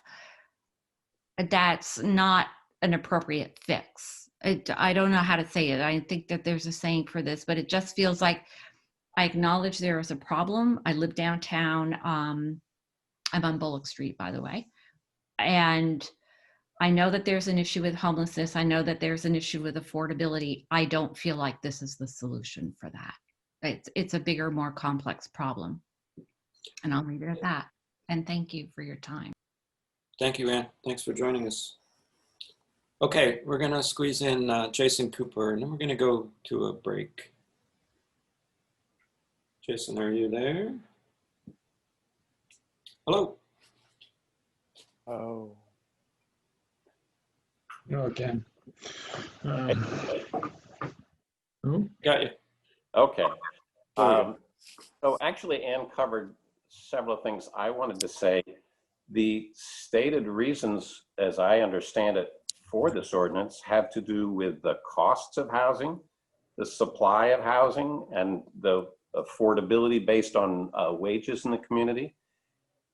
And I guess my question would be, how would this ordinance change any of those things? And looking at what is the benefit or consequence to either party in this. If this ordinance is passed, it's not going to change how much a tenant owes. It's not going to change how much they earn. It's not going to change the availability of housing. And if they have to pay last month's rent as well, it doesn't change how much they owe in the end. It only means that one portion of their rent is paid sooner than later. So their ultimate cost is the same. And for the property owner, if what this potentially costs them is for any tenancy where a tenant doesn't pay all they owe or doesn't or damages the property, this in effect 1 month's rent is what they lose with each of those tenancies. Another thing to look at is if a tenant makes the decision to say, I'm just keep the security deposit for the last month's rent, there's no consequence to that. They have no reason not to say that. There's no fine, they don't lose anything, it doesn't make their expenses go up, they still owe what they owe. And the courts won't allow a property owner to take any more money than they're entitled to, which would be the contracted rent and repairs for damage or cleaning if necessary. So there's no downside for the tenant to say, well, just keep the security deposit. Whereas the downside to the property owner is when they do that, there's also, when the tenant does that, there's no incentive for them to take out the trash, to clean up, to put any responsibility into returning the apartment in any reasonable condition, because they've got no skin in the game. And that would happen potentially every single time. There's no incentive for the tenant to not do that, and the landlord would lose often. And I will tell you that with the rental properties that I have in town, I would guess that more than half, there is something that comes out of the security deposit because something is damaged, excuse me, or there's cleaning to do. In this scenario where I can't collect the last month's rent in advance, that would come out of my pocket every single time. And I think that would be the consequence that every single rental property owner would experience, where the downside on the other side is a tenant just has to pay the rent that they're going to owe anyway sooner. So I think when you look at the balance there, it causes a very unbalanced situation. And I don't think it's a fair thing to do. And I hope that, I hope you don't pass this. Thank you. Thanks, Jason. So, board members, we've come to our break. I'd like to just say that I think a couple of the people who have their hands up have already spoken. I really feel like we need to get to the rest of town business when we come back from the break, but first we will have a couple questions for Bob Fisher. I've written down some of the direct manageable questions at least, and the rest of the board can help me with that. So let's do that. We'll kick it around a little bit between us, maybe for a few minutes, but then we really do need to move on, since again, we're not going to be making any votes tonight. Just give us stuff to chew on. So let's do that and come back at about 8:15 for everybody. Is that all right? Thanks, everybody. Well, thanks, everybody, for hanging in there. And we are back from break at 8:16. As promised, I have sort of, well, they're a little bit all over the place, but I have a couple of questions to bring back to Bob, and I'm trying to organize it a little bit. There were some board members. Oh, Daniel, sorry. Yeah, thanks. one of the questions that was raised by somebody, I think it was by Josh, was asking about like kind of whether we have data on how many, you know, properties are owned by owner occupier landlords and how many are owned by like LLCs or something. And I wondered if that was something that the planning department either had or was able to get. So I just wanted to make sure that that was kind of in the mix as things that we were thinking about. Liz, and then I guess Peter might Well, be. I just wanted to mention that, you know, a couple weeks ago, we approved a housing study that's going to be conducted this year. And one of the reasons that I think that this action is premature is that several people just mentioned that they knew this wasn't going to fix the housing problem, and they knew it wasn't going to increase wages. They just wanted to try this as an experiment. And I think we should have the housing study completed and all this data identified in the housing study to see what needs to be done before we do this. But the housing study is the place to find that data, and Sue's on it. Okay, we were going to try to address these questions first. Ian's hand went up and then Daniel's as well. Or Daniel, do you want to address something that Liz just said? No, not at all. Ian? I do. I mean, Liz, I'm going to respectfully disagree with that position.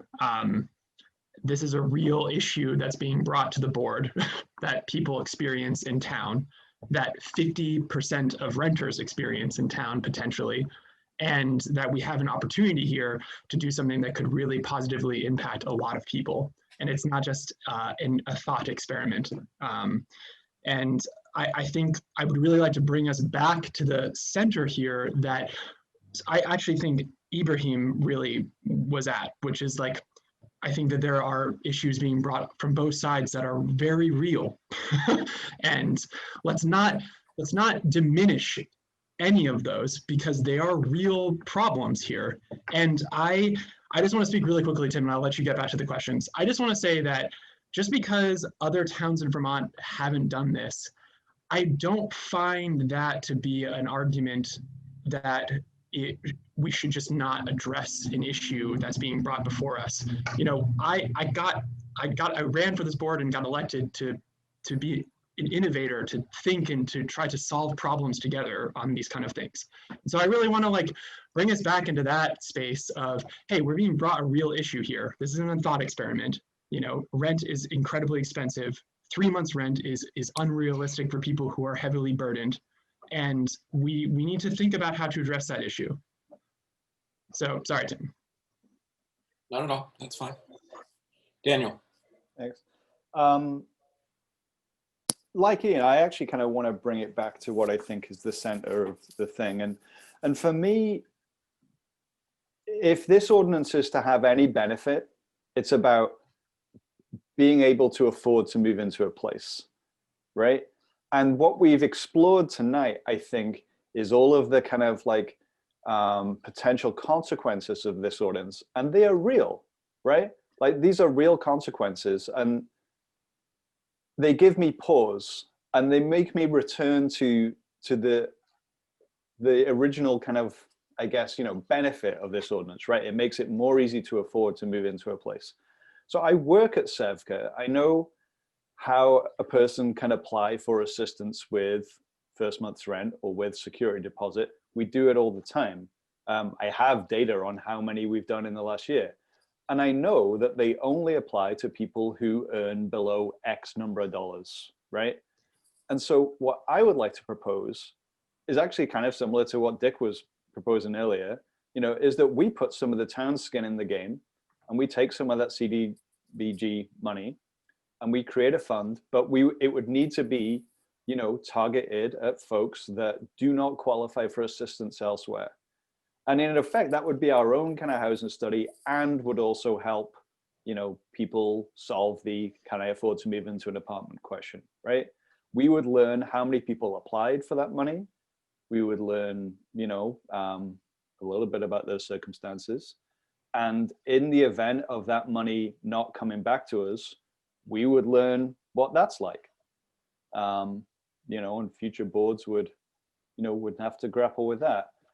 There's some tricky things around like how this would be administered, you know, if they're loans, how would they be paid back, that kind of thing. But I would at least like to kind of kick that around, you know, before, or, you know, in advance of our next meeting.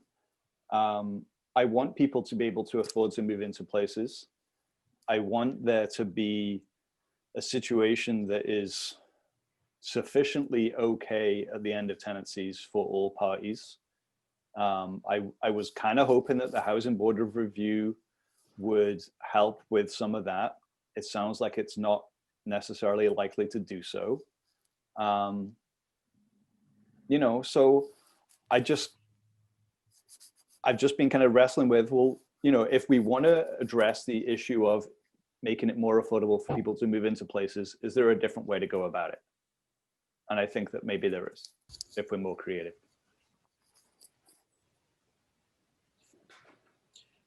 It feels like I've been saying something similar to this. Well, but, that's fine. That's fine. You know, we all have our process, and you okay, know. no. Yeah. Okay, I really want to get back to these questions and stick to the plan, but I'm a little frustrated and surprised because my point was, let's attack the problem, the scalpel, not the chainsaw. And let's Right. So I propose a little scalpel. Chainsaw and scalpel? No. You know what? You heard what I said. Yeah. Okay.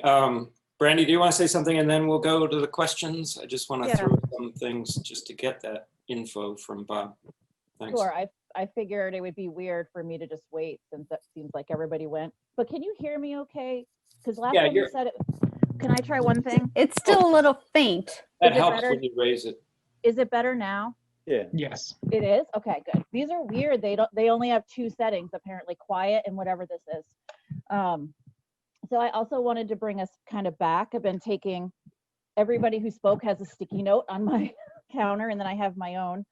I think I heard Dick's thing differently, maybe. I heard Dick say skin in the game as in a fund that landlords could go to if they were shorted on the last month's rent. And I like that idea. And it's this from the CB, whatever, block grant. I liked that. I like the idea of data collection. I like the idea of revisiting in 12 months because it is a very new idea. So why wouldn't we take a circle back approach? I want to clarify a couple things for those renting to people who have Section 8. Section 8 guarantees your last month's rent. So it would be odd for our town ordinance to make people not choose folks on Section 8 because they're guaranteed that through HUD. I would also want to clarify that this addresses, the lease would already be ending. This does not seek to address people who are months and months and months behind and they're trying to go through, the landlord's trying to go through an eviction process while the lease is technically active. This is an end of lease thing. The lease would be over.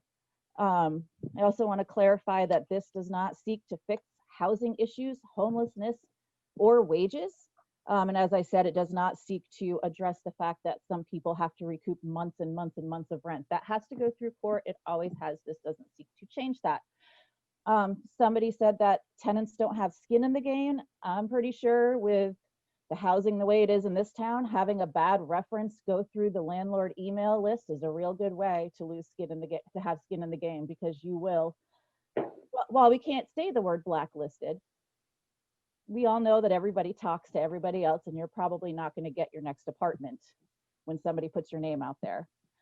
And one concern I have is I've heard a lot of this, all tenants are going to do this, all tenants are going to not pay it, all tenants are going to do this damage, which sounds a lot to me like that old saying of one apple spoils the bunch. And what I remember is when we put the landlord inspection program in place, that landlords were very angry that they were being treated as one apple spoils the bunch and they have to pay. So I want us to be really careful that we're applying that same kind of courtesy to tenants as the landlords wanted us to apply to them as a group when we discuss things like that. And I think for now, I just do want to circle back though. I really think that there is something to Dick's idea about, but I thought, and Bob Fisher can correct me, I thought that I had that idea and that I looked at the outline for that block grant and that for some reason it was something like can't be used for reimbursement or something. And I don't know if this would mess with that verbiage. We would want clarification. But I really like that idea of having a pot of money where the landlord could prove that third month, wasn't paid and the last month wasn't paid, and they can seek recourse through a pot of money rather than going to, court for like $1,500. It's one thing if you're going for 6 months back rent, but for 1 month, yeah. Okay, so that's all. And also, just so everybody knows, I'm pretty sick, and after this topic, I've talked to Tim already, I'm probably gonna drop off and lay down. All right. Thanks, Brandy. It's a nice reminder. Thank you for the reminder on the sort of the othering effect. We really got to be careful of that.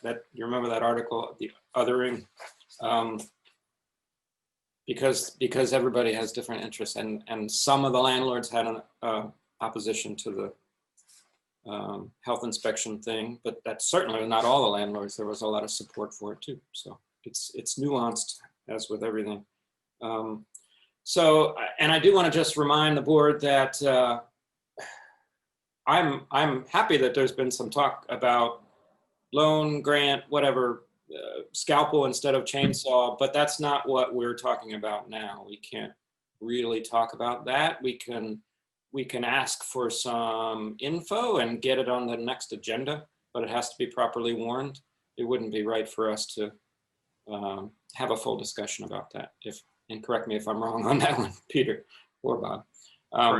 Bob's got his finger up though. Well, just along the lines of if you want to make substantive or substantial changes to the ordinance, or combine the ordinance with some other new proposal, you could do that, but it would require another first reading if you were to do that.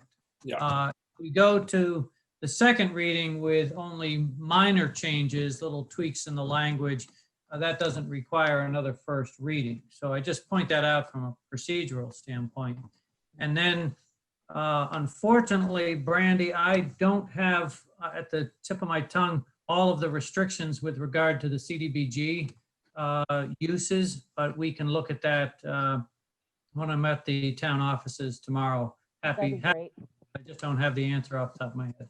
That's okay. I didn't expect you to. Thank you. Ian, I think first, and Daniel. My question actually is to Daniel. You're on this direction on my screen. You guys check. I'm curious, so your thought on the CDBG grant, it sounded like it was being used differently than Dick's idea that Brandy liked, which I also think is really interesting. I'm curious if that being sort of a modification of this ordinance would fall in line with what you're thinking, or if you're not even in that court at all. Let me make sure I understand you. Are you asking me whether I am in favor of the kind of loan fund that Brandy and Dick were talking about? Yeah. I feel like I'm less in favor of that.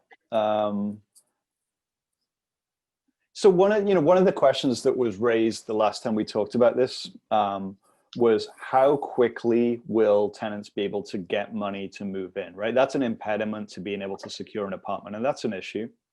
And also that's the same thing at play for clients who come to Sevka for assistance, and it works out, right? Like we can turn it around pretty quick.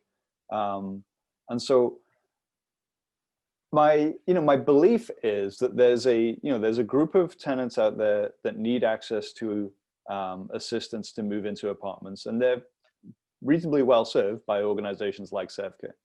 And then there's another group who aren't eligible for that assistance, but for whom coming up with 3 months worth of rent to move into a place is a heck of a burden. And so what can we do for those folks that is not a blanket ordinance that, you know, has all kinds of consequences to it that we've been kicking around tonight? That I mean, I didn't hear anything before the break that made me be like, yes, I'm so glad we're, you know, going to go forward with this. It gave me pause. And, you know, some people out there will be like, oh, he's not on the side of the tenants. Like, this is not as simple as like you take a side. Like, I want to help tenants be able to afford to move into apartments. And I also recognize that, like, we live in a world where tenants also need landlords, and we can't just put all of this burden on landlords and expect it not to have any consequences for tenants. You know, so that feels like a long-winded way of saying something, but I want to at least explore, like, what are our options for creating a fund that would be targeted at folks that need it, right? Because there already is funding out there for move-in money for people that qualify, but, you know, the likes of, yeah, well, I mean, it's not even like low, you know, it's low-ish, right? And then there are folks who, you know, they might have 2 incomes in the household, but they would be over income, and so then they, you know, they need to borrow from a family member, or they use a credit card, or they, you know, ask their boss for a loan, or something like that. And, you know, is there a way that we could use some of the town's, you know, CD, E, why can't we say that? It's the D and the B that are the problem. That housing, the revolving loan fund money is for housing and economic development, right? Why can't we use some of that money to help in this situation? And I feel like that would be a question. So people would only apply for it if they needed it. Whereas I feel like doing it the way that kind of Dick and Brandy described, it's like a landlord finds themselves short at the end of a tenancy and they come and the town gives it without question. I just feel like that would get abused in some kind of way. Sorry to all who feel offended by that, but it just seems like it's more of a blanket decision, and this would be more of like, you'd only apply for it if you needed it. But you would turn around quick, like it would have to. So that's what I'm interested in. And honestly, to be total cards on the table, you know, like, this is kind of a deal breaker for me. You know, I need either the Housing Board of Review to be able to work in a way that, like, improves the, you know, end of tenancies going badly. And I would like to be presented with some other options by the next time we meet, you know, because right now I'm not feeling super psyched about it. Okay. Liz? Well, putting all our cards on the table, you know, Tim and I batted around similar ideas earlier in the week. And, you know, at first it was at the initiation of the lease, and then, you know, the termination of the lease. And then there was an article in BT Digger about this sort of thing. And, you know, ultimately there's just not a lot that we know. You know, I mean, my master's degree in urban planning with a concentration on housing was a long time ago. So there's information that we need to get this right. And maybe there's support for, among the 5 of us, to wait and rethink what our options are that would best help tenants without harming landlords. And because what I really don't want is a disincentive to housing creation. And I think that's what this ordinance that's before us might do. And I'd much rather, you know, not have people pointing fingers and being against each other, because this town needs landlords and it needs tenants and it needs all types of housing. we have a housing shortage. So I want to maybe pause and ask staff to look into this matter to make sure that we're doing the right thing for tenants and landlords.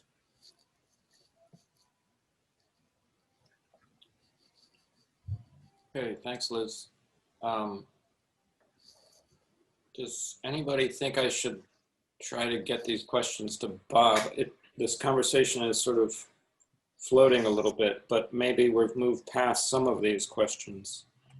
And I do want to be careful that we, yeah, Peter and Bob's hands both came up. Thank you.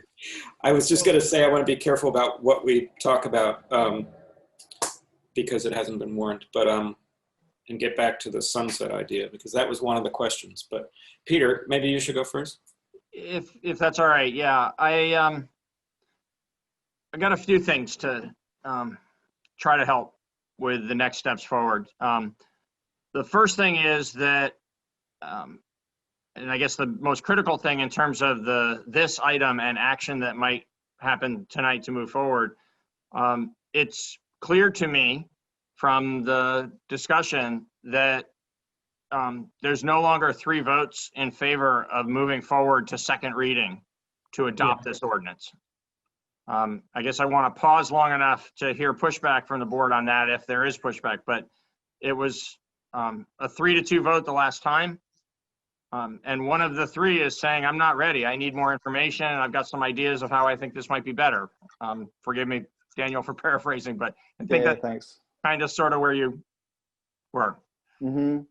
So if that's true, that we're not ready to move to November 3rd, second reading on this ordinance, then I think that something along the lines of what Liz just described is the right way forward. You've shared a bunch of different ideas that, frankly, for staff to responsibly help you make a decision about what else to do, what might be a better way forward, or what might be a good thing in conjunction with this as a way forward.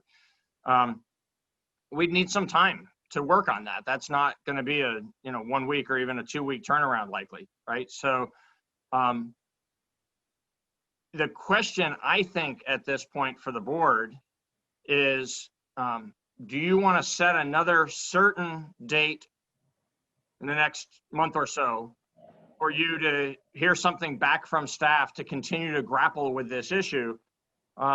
Or do you want to postpone indefinitely while we go away and do some work on this and let you know when we think we've got something useful to bring back to you? Bob has some legal things to look into that questions you've raised and others have raised, the public has raised in the discussion.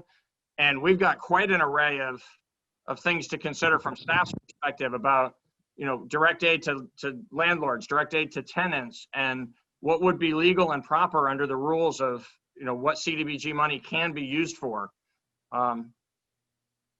So there's a lot there, and the only one thing that's clear to me is you're not ready to have second reading on this ordinance 2 weeks from tonight. So vote down probably. I don't know that we need more direction from you, but if we don't receive more direction from you, then what we need is the latitude to go away and do staff work on this and let you know when we're ready with something to bring back. I want to fess up to a slight misunderstanding of the ordinance adoption process there. So I was thinking, putting my cards on the table about my concerns, it would still go ahead to second reading, and that would be the opportunity for us to vote. But I mean, I think it's a good clarification because it makes it a little more pointed, right? Like my concerns about this it's not theater. These are real concerns I have about this ordinance. And I think that the other ideas that we're kicking around, whilst a little more, complicated to enact, might actually help the problem and help us understand the extent of the problem. I do confess to feeling kind of bad to to stop it in its tracks after 2 weeks ago, saying, yes, go ahead and do this. But I don't think I got elected to just be a robot. Liz. I just wanted to mention that the museum put on an event that Josh Davis chaired with experts in Brattleboro housing market. That was very informative, and I would recommend that to anyone who wants to dig a little deeper into the project. And one of the points that they made was that the only housing that's able to be built in Brattleboro is nonprofit subsidized housing, which, as a matter of fact, we're about to do next. And because you cannot sell a property for the cost to build it. Like, that's just how things are in Brattleboro. So I just don't want to do anything that's going to discourage household creation. Okay, thanks, Liz. Ian. So I guess moving the conversation forward then, yeah, I think it makes sense then if it seems like the board isn't ready to move it, if we're not going to have 3 votes on a second reading. I would like a date certain, and just because obviously, I mean, this is an important issue, and I think that everyone here feels passionately about housing in Brattleboro. So I'd like to keep it, on our radar and moving. But I also respect the work that we're asking the town and Bob to do. So Peter, can you give us a realistic date certain where we get back to with some really substantive material? Yes. So what I would recommend is November 17th. It means, and I'm suggesting that for a couple of different reasons. It is knowing what we've got ahead of us. You've got a special meeting next Tuesday to catch up to some business we've had to multiple times postpone because of long regular meeting nights. So we have some business we need to do next week. The week after that is election night, and we're trying to keep that agenda short for everyone's sake, not just the convenience of the board, but so that the public won't be, so that's a night when everyone's attention will be elsewhere. We're trying to do, relatively minimum business of the select board that night. The week after that is November 10th. You have a special meeting scheduled for that night to do a hearing related to land that's needed as part of the Hinsdale Bridge project. So November 17th is the next meeting after that. So there's that practical consideration. There's also the volume of what's going on in town government at this time of year, right? And we're finalizing a budget, and there's a lot of other issues we're grappling with. And so what I would say is, I think if you want a time certain, I totally respect that. I think November 17th is the time to have everybody be able to focus on, and we'll come back. But I would ask that you understand that that evening, we might not be coming back to you as saying, we went and we looked at the things you asked about, and now we've got the solution. Here it is. But we will at least be able to be responsive to the specific questions that have been asked tonight, provide additional information to help you move forward. And it may or may not include a recommendation from staff of something that actually might be, an alternative or a companion to the ordinance.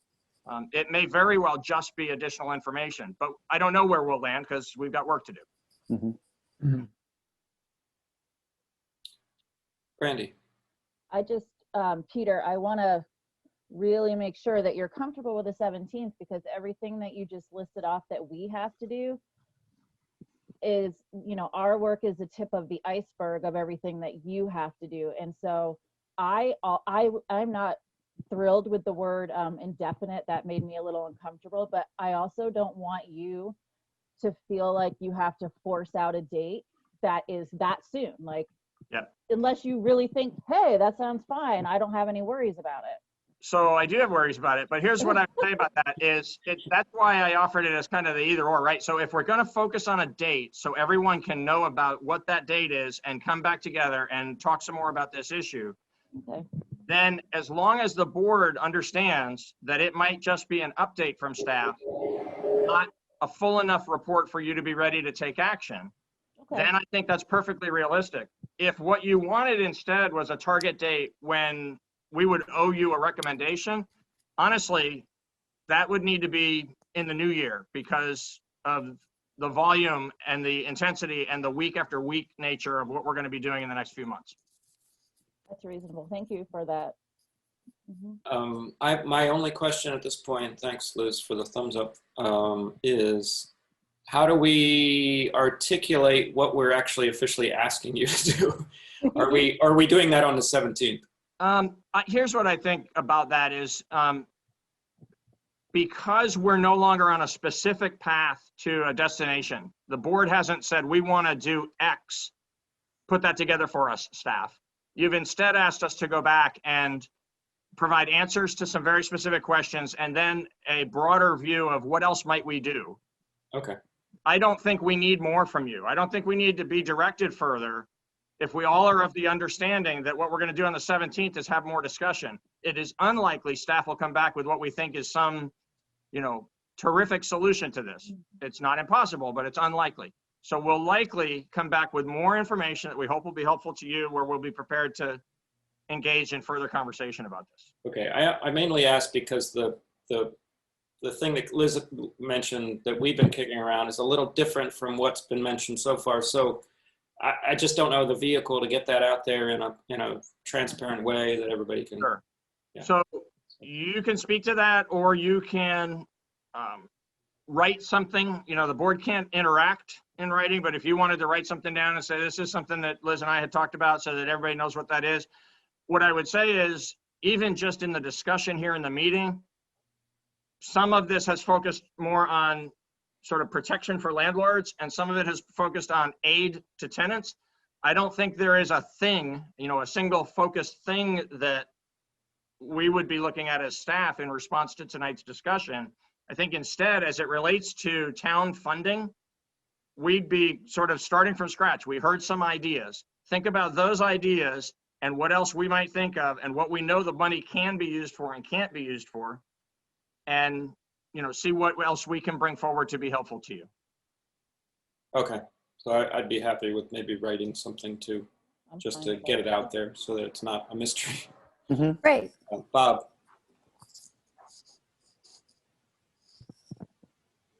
Oh, hang on. I think Patrick might have I've got muted. Unmute you.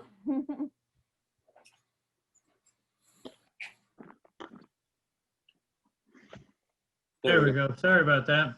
I agree with what Peter has said. I just wanted to add that if any of the board members have specific legal questions, either on ideas that we might be tossing around or on this ordinance, obviously the questions I've written down what other people have spoken about tonight, but if you have a list of questions, my suggestion would be to email Peter with those, and then Peter can direct me with the list of questions. And that way, regardless of where we are when we next speak of these issues, I can at least give you the legal answers. So that would be helpful to me. I just would appreciate that. Thank you.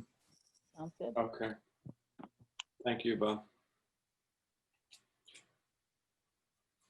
Board, where does that leave us? Next item. Yeah, I think, what Peter just said. Thank you, Peter. Thank you, Peter. I'm gonna run away now. I'm gonna Feel go better. Be Feel better. horizontal. Feel Thank better, you. Randy. Bye. Thank you, guys. I have to find my agenda. It's been buried under various notes. Here we go. Okay. Didn't open a hearing, so we don't have to close one. We are moving on to new business. It's 8:50. So first up is VCDP. I know it because it says it right in front of me, and I always want to say VDCP. Grant for Groundworks Collaborative project, which is exciting. And of course, housing related. Patrick. Yes, good evening. So I'm here this evening to seek from the board to adopt the grant agreement resolution and to accept and appropriate a grant in the amount of $450,000 from the Vermont Community Development Program for the 5460 South Main Street project, which is a project of Groundworks Collaborative. This application was approved by the board back in January of 2019. And for those of you who may not remember the components of this project, it was to construct a new multi-use facility on South Main Street that would provide space for the organization's administrative staff, to provide drop-in center space, and also to create the area's first permanent seasonal overflow shelter. So that's what's been the scope of the project. It has admittedly taken quite a bit of time for the organization to meet the necessary conditions in order for the state to present the town with an offer of grant agreement. It's just the basic standard conditions. The organization needs to secure all of its necessary permitting, which it did long ago. But it also needs to secure all necessary financial resources in order to complete the project. Believe it or not, even with the project having begun back in April, it wasn't until very recently that a new market tax credit investor joined the financing portfolio, and the organization was able to complete the funding necessary for the project. So thankfully, that has been completed. In order to get started back in April, the organization had to break up the project into phases. And thankfully, with this final piece of funding, all 3 phases of the project, and in fact, the entire original scope, is going to be pursued, and nothing is being diminished within the project. So this is a really important step in order for us to assist this organization in completing this really important project. As the board will recall, the town initially made a commitment of $50,000 to match the grant from the state. At various times in the development of this project, the board approved additional funding resources, and its final commitment to the project is now at $250,000, which in my experience is the single largest contribution the town has given to any organization for any project of this type. And so this is an important step in an important project, as you mentioned, a housing related project for the town of Brattleboro. So I would answer any questions the board might have. Thank you, Patrick. You know, it's funny, it feels so familiar, and also very, I don't know, it's not the end of something, it's the beginning of the next phase of something. But the last few words you said about the amount of money and the amount of commitment, this is not just the town's commitment through the program income, it's all of the commitment of private donors too, and truly a community effort to get this built for Groundworks, which is such an important organization. So just want to kind of underline that it's a boring motion, but holy cow, it's an important thing. Liz, that wasn't very eloquent, but I'm sure you'll be more eloquent. Well, I just wanted to mention the tremendous good work that Groundwork does. Ooh. We're losing you a little. Yeah. People. Stand by, Liz. Such a wonderful thing done. Yeah, I don't think our interpreter's getting you, and I'm not getting much. I just want. You're losing me? Oh. Yeah, hang on. Can you hear me now? Yes. Except we don't really see you very well. Maybe turn the video off for now. You want to try turning off your video and then saying that again? It sounded very important. There you go. Can you hear me now? Yeah. Yes. Good. Okay. So that was the serious thing. But then on the notes didn't hear it. Well, we you missed couldn't the hear it. serious thing. Well, just that ground. No. Tremendous. Okay. Tremendous organization, definitely, right? That it was very. Seconded. Go ahead. And, you can't hear me. Well, we Sort of can do only in bits. only in bits. Yeah. Yeah. It's a really important project for the town. It's, you know, having that facility be at the kind of like standard that it's going to be at is really important. It's sad that we need to have such a facility in this town, and it's also true. So, you know, I'm glad that the town has committed as much funding to it. It was also, what was it, a 3.2 billion, not billion, million. Yeah. You know, and there was funding from all over the state, I believe. So I'm glad that we've done our part. Liz, I think we have you back. She's muted. Oh, stand by. Oh, there you How's go. that? Yep. Can you hear me? Yep.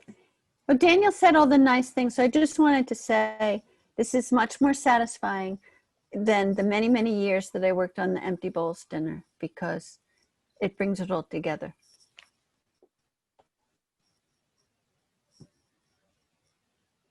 Terrific. All right. Well, if no one actually has any questions for Patrick, I would take a motion. I'd be happy to make one. I move to adopt the grant agreement resolution for Groundworks Collaborative's 54-60 South Main Street project to accept and appropriate the sum of $450,000 from the Vermont Community Development Program, and to authorize Town Manager Elwell to execute the grant agreement and all other associated documents necessary for the performance of the grant-funded activities. Thanks, Daniel. Daniel has moved to adopt the grant agreement resolution for Groundworks Collaboratives 5460 South Main Street project. Accept and appropriate the sum of $450,000 from the Vermont Community Development Program, and to authorize Town Manager Elwell to execute the grant agreement and all other associated documents necessary for the performance of the grant-funded activities. The long one. All those in favor, please raise your hand and say aye. Aye. Aye. That's 4-0. Brandy has had to leave us for the notes. Peter. Yes, before you move on to the next item, may I offer some advice, which is, it is 9 o'clock. The next item on the agenda is the sustainability update. There are a number of business items following that really need to get done tonight. And I believe the sustainability item is both likely to take a while and, you know, deserves not to be rushed through based on the, you know, whole history behind the creation of the position, and then the importance of checking in and talking about where we are and where we're headed, and making sure that, you know, we're in alignment with the board's expectations. So I'd like to recommend that item, the sustainability update, be postponed from this agenda for 1 week from tonight, and that we do the best we can to get through all of the other items remaining on this agenda. But Stephen's here. I see him. I've checked with Stephen and Sue to make sure that they can go with us next week, and they can. So that would be for the 27th special meeting, not for the 3rd. That's correct. It'll be on the 27th, 1 week from tonight, along with 4 financial items and 1 sort of select board procedural item. If it's Tuesday and it's not yet spring, you know where to find us. Oh boy. All right. Yeah. Well, you should have seen the hand wringing we went through for the 27th. But don't worry about it. It's a good thing. Well, thank you to Sue and Stephen for that. I think I think we're nodding in consensus here. So, Thank you. okay. Thank you. And turning the page. It's old-fashioned printout here, everyone, huh? Our next is the Community Marketing Initiative. Also very important.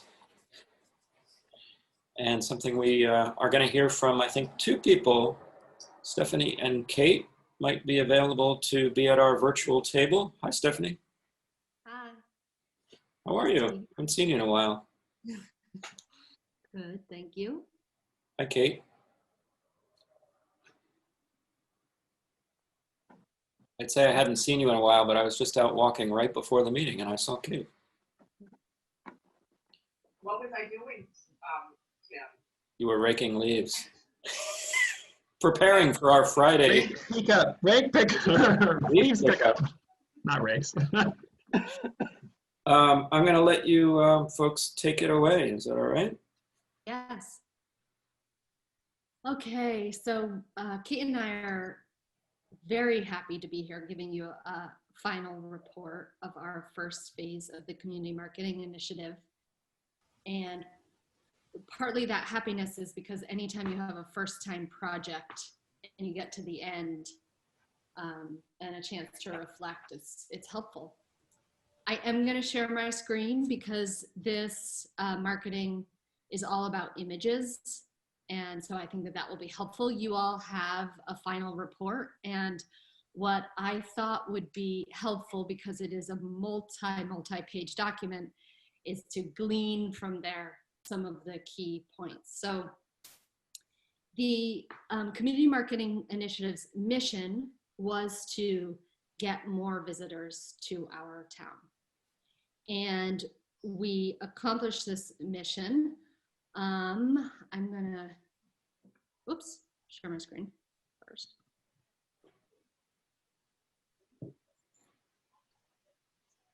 Happy for a screen. We accomplished this mission with a very tight timeline and interrupted timeline.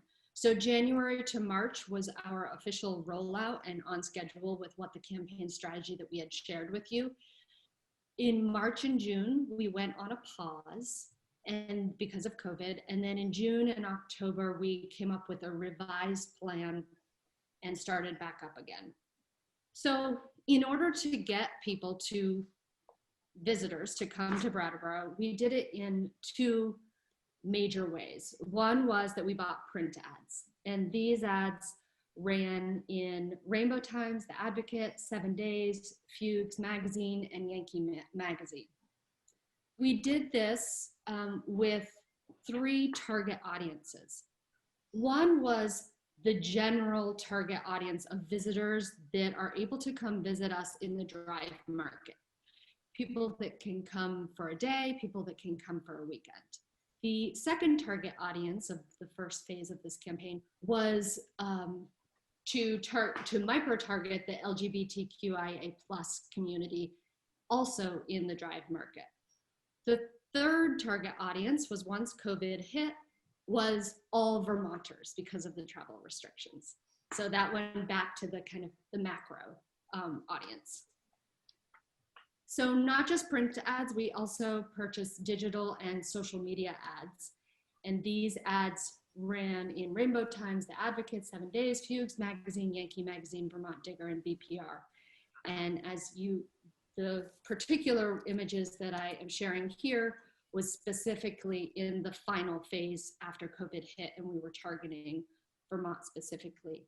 I think Penniless Project's images and their packaging of the campaign and their concept of Love Brattleboro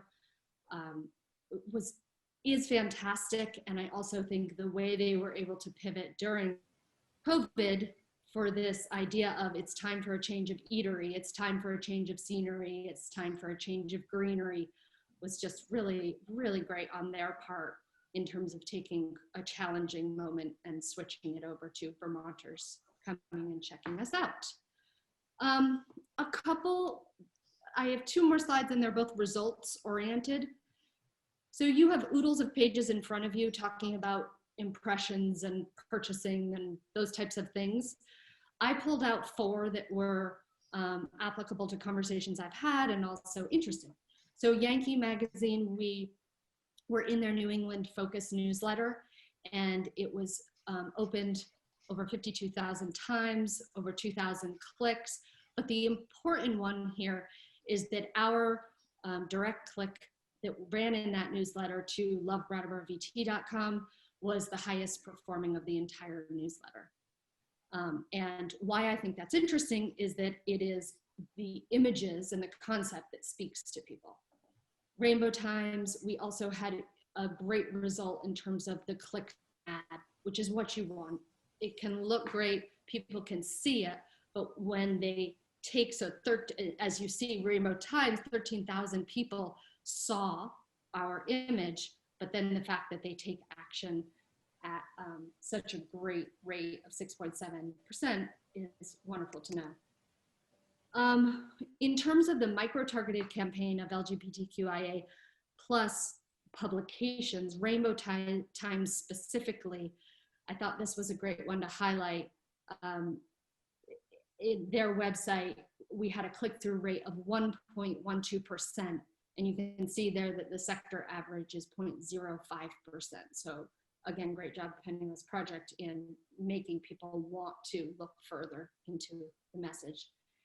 And then, you know, one of our guiding principles in the campaign of making sure that making sure that we show images and also content based on who our community is, but also who we want to visit our community. I pulled this out, the BIPOC social media posts, 20% of our posts did just that, highlighting who we are in the community and making sure that we're putting those events, owners, images out there to also attract who we want to come to our community.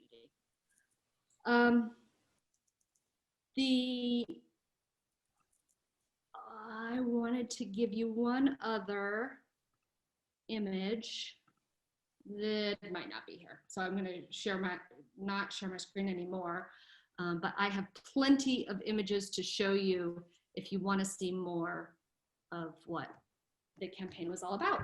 And I will pass it over to Kate to talk about the financial end of it. Thanks, Stephanie. Oh, I'm sorry, Ken. Oh, no, that's fine. Go right ahead. You've got the table. We just want to make sure that you folks get a final breakdown of how we spent the money. As you hopefully can remember, which I have a lot to remember, we were given $42,119, and we have spent at this point $38,700 of that. So we have roughly $3,400 left, and I'll explain that in a second. But just so you get a sense of what the breakdown is, and we've actually kept to the budget that you folks approved all that time ago. We spent with creative, Penniless Projects, we paid for $22,000, and that was to create all the images that you see, all the advertising that you see, place the ads, and everything that they did.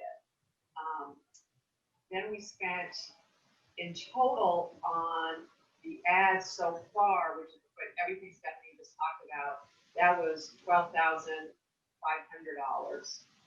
And we had some what we call like direct consumer things that we did, which is we had stickers and window claims. I don't know if you've seen those around town.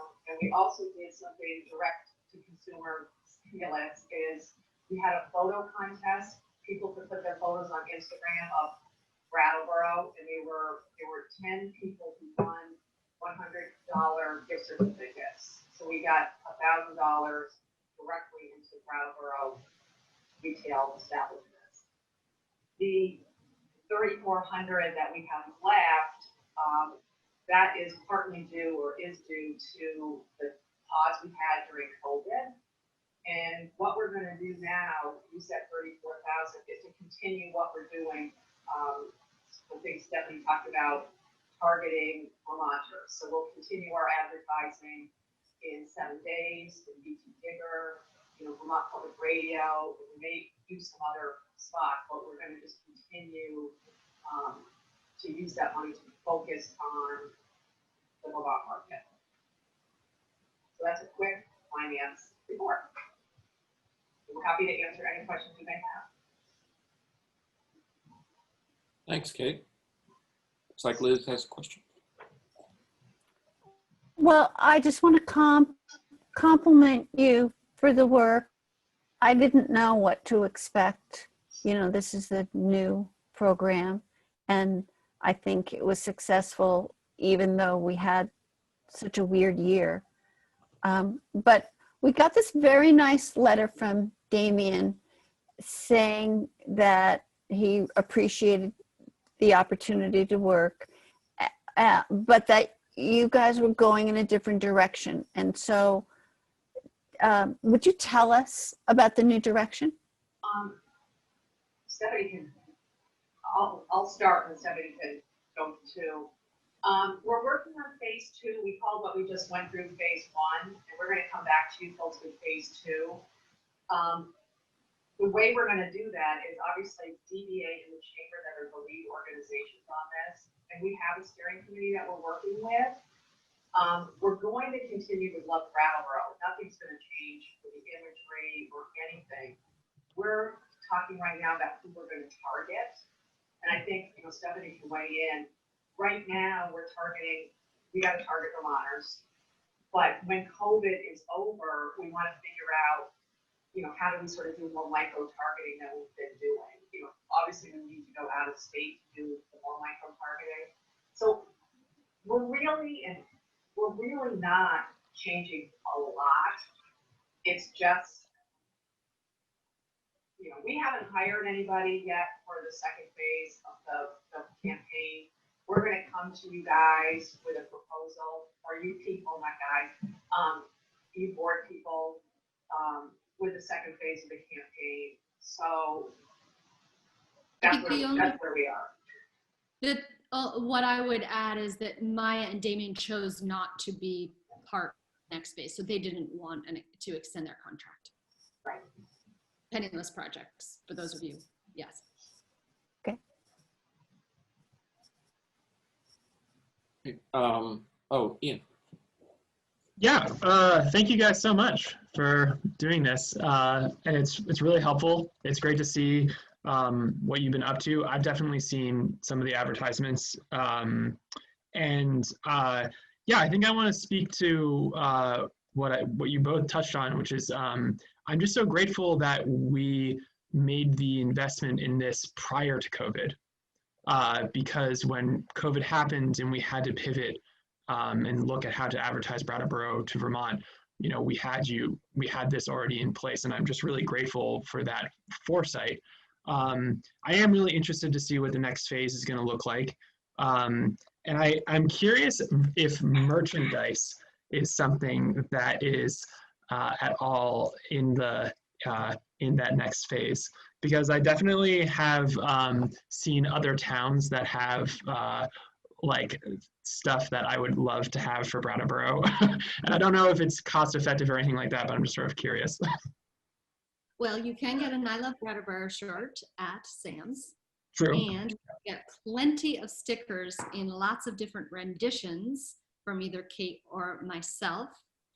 They're not for sale anywhere, I don't think. They're just to give you. And in terms of merchandise, duly noted. And I can make a pitch. The Chamber of Commerce has masks that have the Love Brattleboro logo on them. I have seen those. They're very good. Yeah, fair. So thank you. We'll see what we can come up special for you, Ian. Okay. I think Liz was trying to say something, but she needs to be unmuted. And I just wanted to say something because you mentioned masks.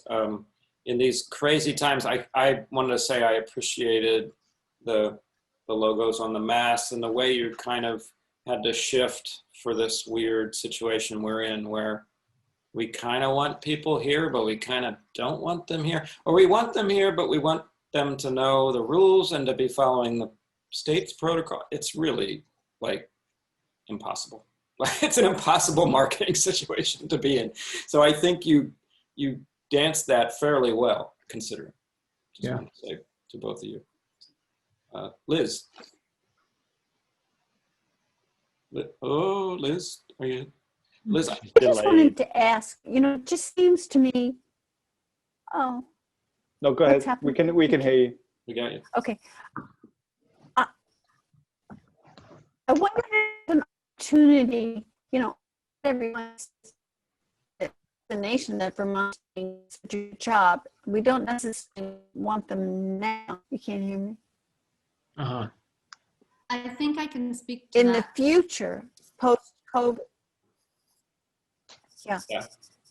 Breaking up again, but In the future, post-COVID, there'll be marketing opportunities for the brand that is Vermont because of the good job we did on COVID, right? Yes, and the state is doing what they're calling aspirational marketing, and I forget the amount of money that they earmarked, and that's going to $4 million. Thank you. And that's going to be coming from the state level, not at the community level. And then I also, Elizabeth, I think this is getting to your point as well, is that there's been a lot of discussion of how do we take residents that just moved here and turn them into lifelong Vermonters rather than just temporary Vermonters, and also temporary or lifelong. How can we make sure they're getting a welcoming winter, welcome and make it through the winter? And I think that's been rumbling a lot louder lately. And how do we do this? Which is a little bit different than the Love Brattleboro campaign, but I just thought of that when you said that. Yeah.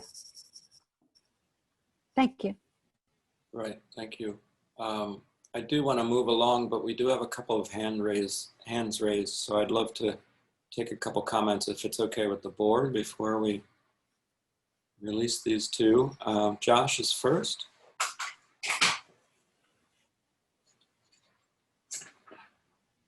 Hello. No. Oh, hang on. I think Patrick just has to send you the, there you go. Okay, I'm unmuted. Thank you, Tim. I had a question about this community marketing initiative.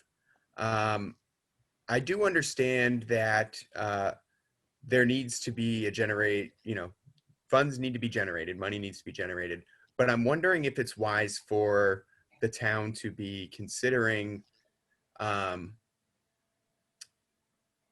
this marketing of bringing in people from within Vermont, even as we recognize that Vermont is greener than most, we'll say, at the time for COVID maps. So with that said, though, there are rising cases, and I'm just wondering if maybe a little caution in trying to bring people in right now is needed. I think that it's needed. And so I'm wondering if maybe that's something that people have thought a little bit more about as cases are rising.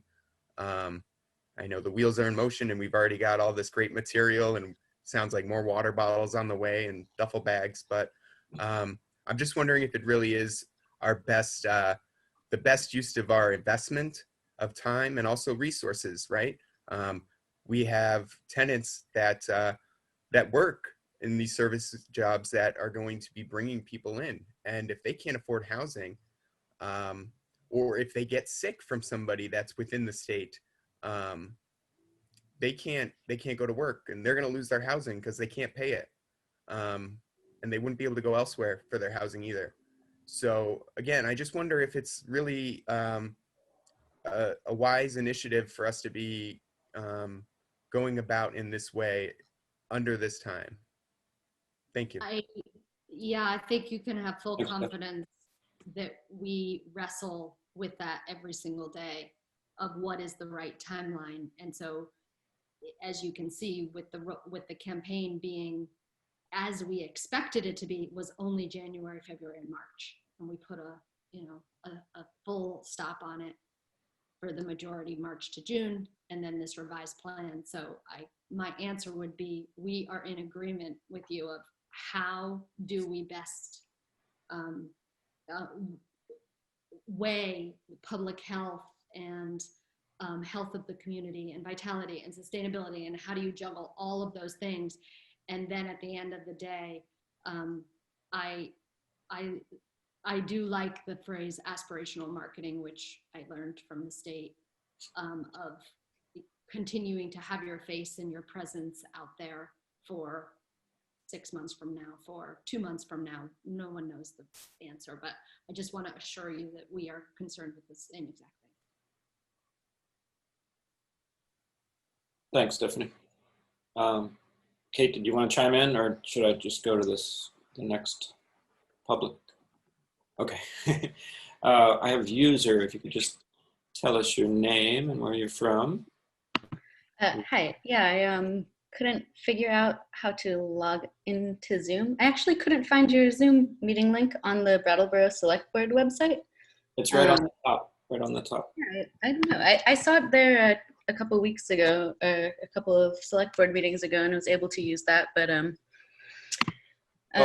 welcome, you found us. Okay, but yes, it's Sophie, and yes, I live in Brattleboro, and yeah, I guess I kind of wanted to echo, I guess, a bit of concern that I had along the lines of what Josh just said, and I was kind of wondering about like kind of marketing the town maybe to like people who already live here, I guess, in a way that kind of emphasizes community care, and actually like making the town like comfortable and amenable to everybody here to like have their needs met.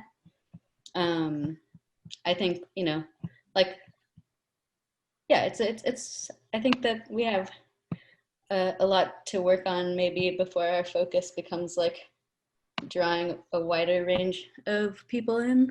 I mean, especially during COVID. I'm also just thinking about things like, you know, there's a service wage, you know, tipped workers make like, you know, $6 an hour or something, which, I don't know. It's some of these things feel like pretty incongruous to me. And I guess it doesn't fit totally into like an ongoing like ad campaign for the town, but I do hope that there is like overall more of a focus in housing, for example, in wages, generally, you know, like there are a lot of people who live here and could probably have a, you know, we want to keep them here and keep them like happy to be here and able to be here. So I'm kind of wondering like, what would an ad campaign and also like follow through on that look like? Yeah, that's my comment. Thanks, Sophie. I thought maybe I'd invite, I mean, you could, there was a lot of activity around coordination with Everyone Eats, right? I know you weren't directly involved in that, but. Are you talking about Love Brattleboro and Everyone Eats? Yeah, I mean, the focus on local has always been very important with what you're doing. Yeah, I don't think it's an either or equation. I think it's all of the above, and I want to continue to work on all of the above. Yeah. Ian? Yeah, I appreciate that comment. I think yeah, but I agree. I think it's not an either or thing at all. And I would speak to like the, you know, the parklets as one of the examples of something that we did in town that I think for some places were really successful. But I actually just had one other comment that I just thought of, and another suggestion from Ian, the expert advertiser of Brattleboro. So as someone, and just because I have you here, as someone who just got married, I had to cancel my wedding. So there are going to be a bunch of people when COVID is done who are going to be looking for places to have weddings. And Brattleboro is a beautiful place to have a wedding. So I was wondering if that's something that you guys have in mind. I realize that with COVID, it's sort of a question of when that would be in the future. But I feel like that would be a big market that's already big here that might be really something worth considering. Aspirational. That is. Yeah, so. I have this That's fine. vision somehow of like a Vegas type thing where all the COVID people who didn't get married can just sort of like plug in a plug and play wedding and make sure that we meet all their needs. But And as a justice of the peace, maybe I'm just sort of trying to plug my own. I think it's a No, great idea. I really do think it will be really big. It is, and actually, I talked to somebody who works with the American Legion, who's the caterer there, and said all the weddings that they couldn't do this year are already starting to be organized for next year. So you're 100% right. Yeah, definitely. All right. Are we taking an action? Not on our behalf, and we just want to thank you. That was our report, and we'll see you. Hopefully, I think we might be on a meeting in November to come back with phase 2 plan. Phase 2. Awesome. Thanks to you both again. Thank you. All right, we have a few more things to take care of, and they're important. We have the subject of police vehicles right now. And I think we have the captain with us, Captain Kerrigan. I may be wrong. He's here. I may have bad information. Welcome to join us. And I have really bad news. Oh, he has to How talk. about now? Oh, Yeah. we Can hear you hear you. me all right? We hear you. Oh, very good. My joke, Captain, is that you can't have a Tesla, no matter how nicely Oh. we know somebody bought a Tesla.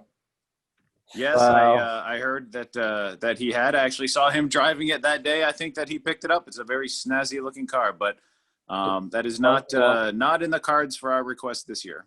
Okay, go right ahead. All right. So earlier this year, the Select Board approved, as part of the capital improvement plan, $96,000 to replace 2 police vehicles, $52,000 for a marked police cruiser, and $44,000 to replace the vehicle for CID, which is our detective division, our criminal investigative division. As I think most of you are aware, we usually divide this process into 2 steps. We usually purchase the cruisers as part of the state bid from Formula Ford, and then which consumes maybe 2/3 or so of the purchase price. And then we put out a public bid for the upfit for the cruisers, to put in the lights and the sirens and other equipment that needs to be in. That's a public bid process, a sealed bid process that takes place. And then I'll be back to see you folks probably sometime in the winter, late this year, maybe early next year, hopefully to request approval for that. But for purposes of this meeting, asking permission to spend $33,163,000 for a hybrid patrol vehicle, and $31,615 to purchase a non-hybrid vehicle for CID. I can speak very briefly to why we'd like to get a hybrid for the patrol vehicle and not for the detective vehicle, if you'd like. Yes. Sure. Okay. Yeah. So the hybrid vehicles that Ford produces, the police vehicles they produce, do not have any sort of a electric drive function. The hybrid function is just a large battery that's in the vehicle that powers all of the equipment when the vehicle is at idle. As you can imagine, our vehicles idle a significant amount at car crash scenes, during car stops, any number of other incidents that we go to. And what the hybrid vehicle allows the officer to do is turn the vehicle off, and then that battery will power heat, air conditioning, all of the lights, all of the sirens, the computer, any of those things that the officer might need. So if an officer is on the side of the road right now, when you see a police officer on the side of the road, possibly running radar or monitoring an intersection or something like that, the vehicle is running. This would allow the officer to have the vehicle off. The battery would power all of that equipment, and we would not be burning fuel. The detective vehicle doesn't idle. Generally speaking, the detectives get in the car, they drive it to a scene. They investigate that scene. They may be driving around town, meeting with witnesses and suspects and survivors and conducting interviews, but that vehicle does not idle. So there wouldn't be a benefit to having an electric vehicle, or excuse me, a hybrid vehicle as a detective vehicle. It's our recommendation not to get one. We'd basically be spending $3,300 for the more expensive hybrid vehicle without garnering any financial or environmental benefit from it. Great. Questions, board members? Ian? Two questions. First, so the reason that the reason that the CID vehicle isn't identified in here is because it's an unmarked vehicle. So we don't talk about explicitly what the make is. Am I understanding that? No, that may have been an oversight on my part. It's the same make and model vehicle. It's a Ford SUV, the same ones that you see predominantly that our fleet is made up of now, but it's not a hybrid vehicle. So it will look exactly the same as our current vehicles. It just won't have the hybrid function. Oh, I actually see it here. That's my fault. No, I guess I don't know. Okay, that answers my first question. My second question was during the ride along that I did, I was in I guess the SUV that you were talking about here, a similar make to that, but then I was in a smaller cruiser. Are the SUVs better, and so the goal is to have the whole fleet be those eventually, or is it just this particular one that we need another SUV? I'm just kind of curious as we move forward if that's kind of the plan. Yes, our plan at this point is to continue to purchase the SUVs. We have, I believe, 2 sedans right now. They're also made by Ford, but we're finding that we're putting more and more equipment in a smaller and smaller area inside the vehicle, and it's just becoming less and less practical to manage that. The SUVs have a small price increase. I think they're about $2,000 more than the sedans, but they don't cost a lot more. And our intention is to move completely to SUVs, and we're just a few vehicles shy of doing that. And are all those SUVs hybrid, or is this going to be the first? This will be our first. Cool. Thank you very much. You're welcome. You know, I made that joke about the Tesla, but it occurs to me that something to consider in the future. Wouldn't the detective vehicle be more suited to an all-electric if we were to go that route for experimentation? If it's more of a local vehicle and doesn't need to be high performance as far as like pursuit? Yes, that is something that we did look at and did consider. The concern is we do still install some emergency lights in the detective's vehicle, as well as radios and scanners and that sort of thing. And to my knowledge, there is not a hybrid vehicle or an electric vehicle that has an electronic drive function to the wheels that is set up to have that equipment installed in it. Right, because it's extra draw quite a bit. I don't know if it's because it's extra draw, but we're not. I'm not aware of a company that's making that. I think it's probably only a matter of time. I think that eventually hopefully a company will. But at this point, we decided not to do that. Yeah. Great. Just curiosity. We've been trying to move in that direction for different departments, so. Yes, and I think I mentioned in the memo, we're going to try to keep a fairly close eye. We keep really good records on the maintenance expense of the vehicles. We're going to try to track the fuel consumption of this vehicle as well as the maintenance to see if there is a difference, and if so, how much of a difference, so that one, we'll have that for our own decision-making purposes, and then that's certainly something a year, 2, 3 years out, we'd be able to report back to you, maybe even through Stephen Dotson, if that were appropriate. Terrific. We do have a couple of hands up. I could call on people if you promise to be fairly crisp. What was the word I was using earlier, board? Brisk? Crisp? I don't even remember. Josh, would you like to, you have a question about the police vehicles? I do. Thank you. Mark, I want to thank you for coming under budget from what the town allowed you or allowed the police department to spend on these vehicles. My question, and maybe Mark, you don't know the answer to this, and that's okay. Where does that that difference go to? Does that roll back into the town funds, or is that held onto by the police department and put into the vehicles? And my question then is also, if that money is brought back into the community, is that rolled into a general fund, or could that be possibly set up, if it's not already, to the Citizens Police Communications Committee? And I'll take my answer.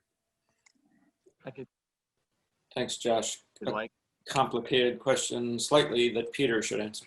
Yeah, well, I can speak to it because there's a general question embedded in there, not just specific to these vehicles. So the answer to the overriding question of when there is savings, so there's money that's been appropriated for a capital purchase, whether that's project related or equipment related. When there is savings in such a purchase, the savings go back into the capital fund balance, not into the general fund. They've been appropriated by representative town meeting for capital purposes. And so they say in the savings accrue into the capital fund. Likewise, you know, if we did a bid and we had $50,000 to spend on this item and it came in at 55, you know, there's sometimes when you have a little bit of underfunding, just like sometimes we've got a little bit of savings. And so the net of those changes affects the fund balance in the capital fund, but doesn't have any impact over into the general fund.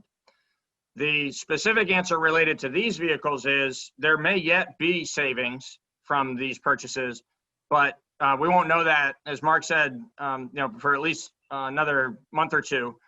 Sometime in the winter, he'll be back with the results of the bidding of the upfit of the vehicles, and that will determine whether there is actually savings in these purchases or whether they come in right about on budget.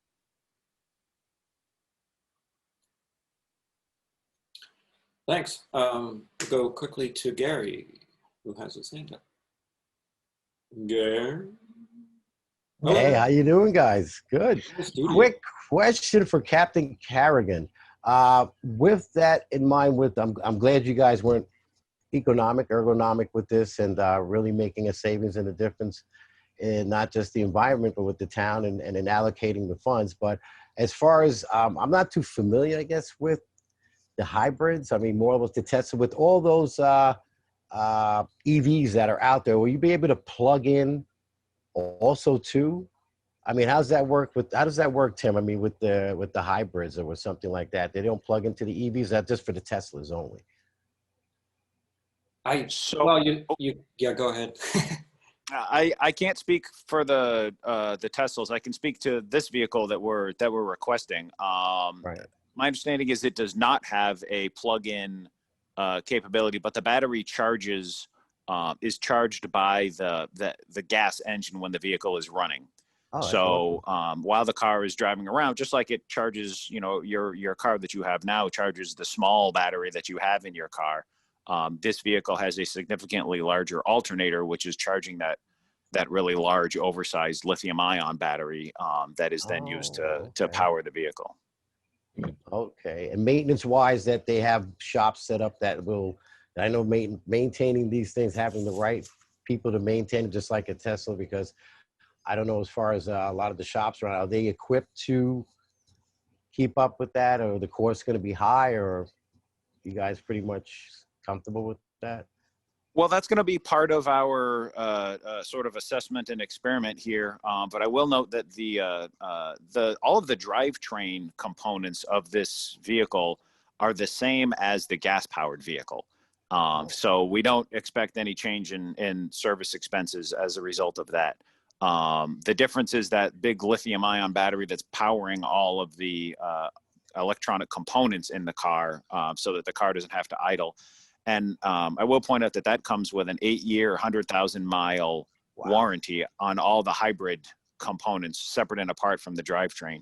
8 years and 100,000 miles. 100,000 miles is about how long we keep one of these cars. It's actually a little bit higher than we keep one of these cars. Right. 8 years is significantly beyond how long we usually keep one of these cars. So that warranty should cover any of the hybrid components for the duration of the town's ownership of the vehicle. You sold me. Good enough. I'm going to go out and buy one. Yeah, just a point of interest, Gary. I think on most of those hybrid cars, it's also the braking that charges the batteries. Oh, okay. Because I've seen so many different hybrids now, and Yeah. all these I don't know if that's the case for things that are out here that for the EVs, and I don't see too many people using the EVs to plug in. So, I mean, I don't know if there's a big demand for people going out, or it's the cost effectiveness. I was just trying to get an idea of that. You know, I definitely know I can't afford a Tesla unless one wants to be given. You know, but it's just a thought, this considering that's something to utilizing what we already have out there too. And maybe we can get cars that are adaptable to those pumps that are out there, because they're all over the place. Like I said, I barely see anybody really using them. So Yeah. it's just a thought. Absolutely. Well, the EVs are popular in other areas, but we have mountainous regions that sometimes interfere with some of that. All right, thank you. Thanks, Gary. Board? Ian, Would was you that like a wave? motion? Oh, you were waving. I was waving to Gary. Okay.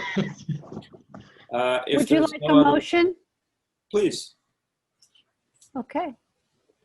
To approve the purchase, I move to approve the purchase from Formula Ford of Montpelier, Vermont, of a 2021 Ford Explorer Interceptor Hybrid for a total vehicle cost of $33,163, and a 2021 Ford Explorer Interceptor gas only for the Criminal Investigative Division for a total vehicle cost of $31,615. Thanks, Liz. Liz has made a motion to approve the purchase from Formula Ford of Montpelier of a 2021 Ford Explorer Interceptor Hybrid for a total vehicle cost of $33,163, and a 2021 Ford Explorer Interceptor gas only for the Criminal Investigative Division for a total vehicle cost of $31,615. All those in favor, raise your hand, say aye. Aye. Aye. So that's 4-0. Thanks, Captain Kerrigan, for hanging in there with us. You're welcome. Thank you. Have a good Thank night. Next, we have something Peter's going to tell us about a town treasurer item. Yes, so the annual town tax sale is coming up on October 28th. And each year at this time, we come and we ask you to authorize a town staff member to bid, if necessary, on any property where there's not a bidder from the public who comes forward, so that we can ensure that every property that is in the tax sale will be bid upon, thereby creating that incentive for the current owners to come current on their tax liability, to pay the delinquent taxes. It's the tax sale process that actually creates that inducement, so that they protect themselves from having the property purchased through this process by someone else. So the town does not use this as a way to acquire properties. We do use it as a way to protect the rest of the taxpayers who are paying on time from those who might otherwise allow a delinquent tax bill to just become more delinquent. And so tonight we're asking that you authorize Deborah DeRosiers, who's the acting town treasurer, assistant town treasurer in her ongoing role, and acting town treasurer currently. She'll be the person we'd like to have be authorized to bid, if necessary, at the upcoming sale. Thanks, Peter. Thank you. Pretty straightforward. Questions? Ian? Peter, is it correct that Brattleboro conducts a tax sale every year? Yes. And is that something that every town does? No. I don't know how common an annual sale is versus an occasional sale. I know there are some communities that don't do this very often at all, but most communities do it regularly for the reason that it does provide that sort of backstop against long-term delinquencies. Yeah. And we've had a long tradition here in Brattleboro of having the tax sale annually. Excellent. Thank you. Sure. Anyone else? Josh, do you want to chime in again?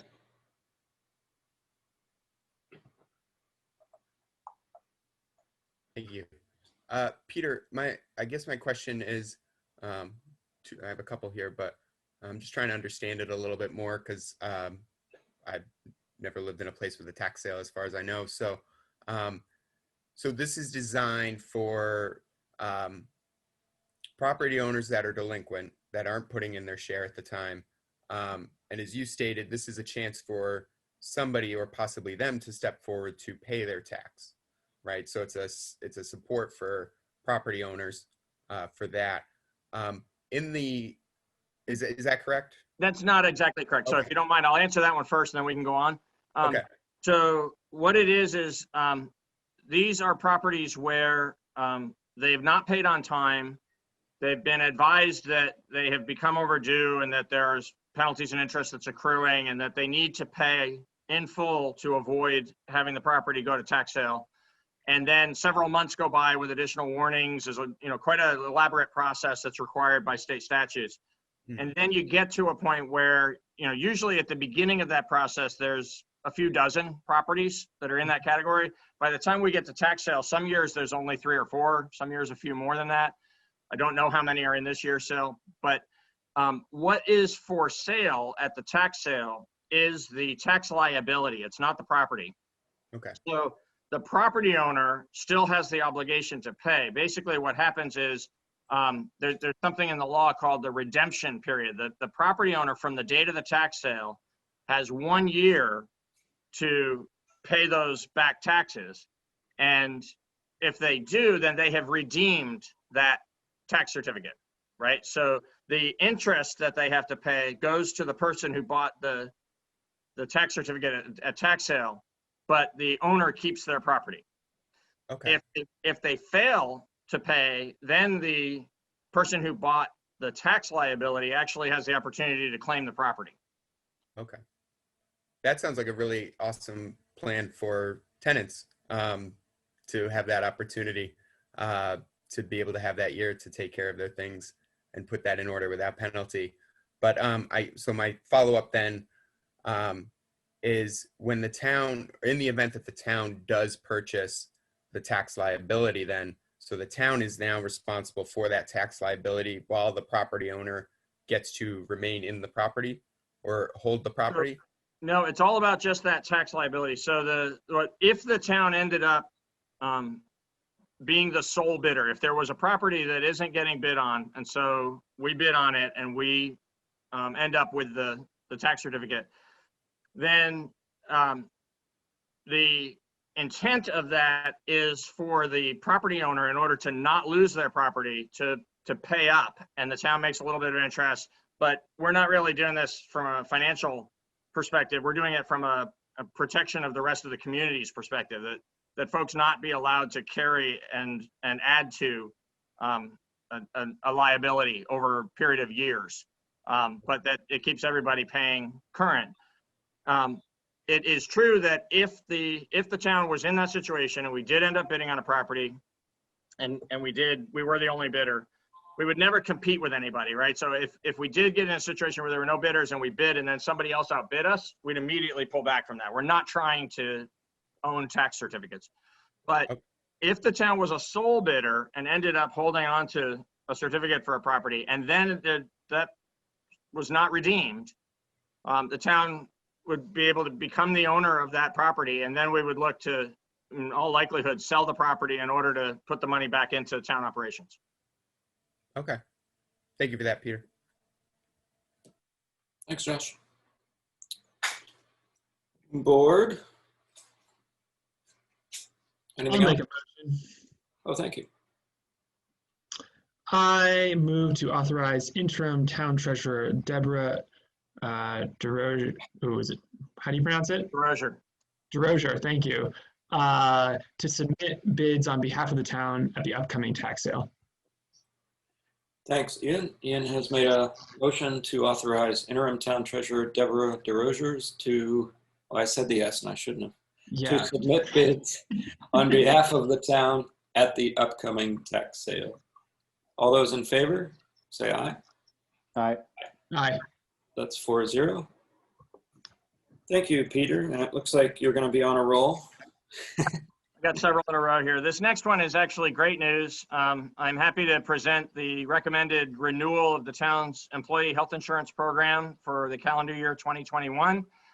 And contrary to all recent trends for the last decade or more, both in the town's own experience as well as certainly out in the marketplace, this renewal is coming in at level cost. The part of it where we buy insurance from Blue Cross Blue Shield is a level funded premium that they've offered, all the same coverages for no increase in premium.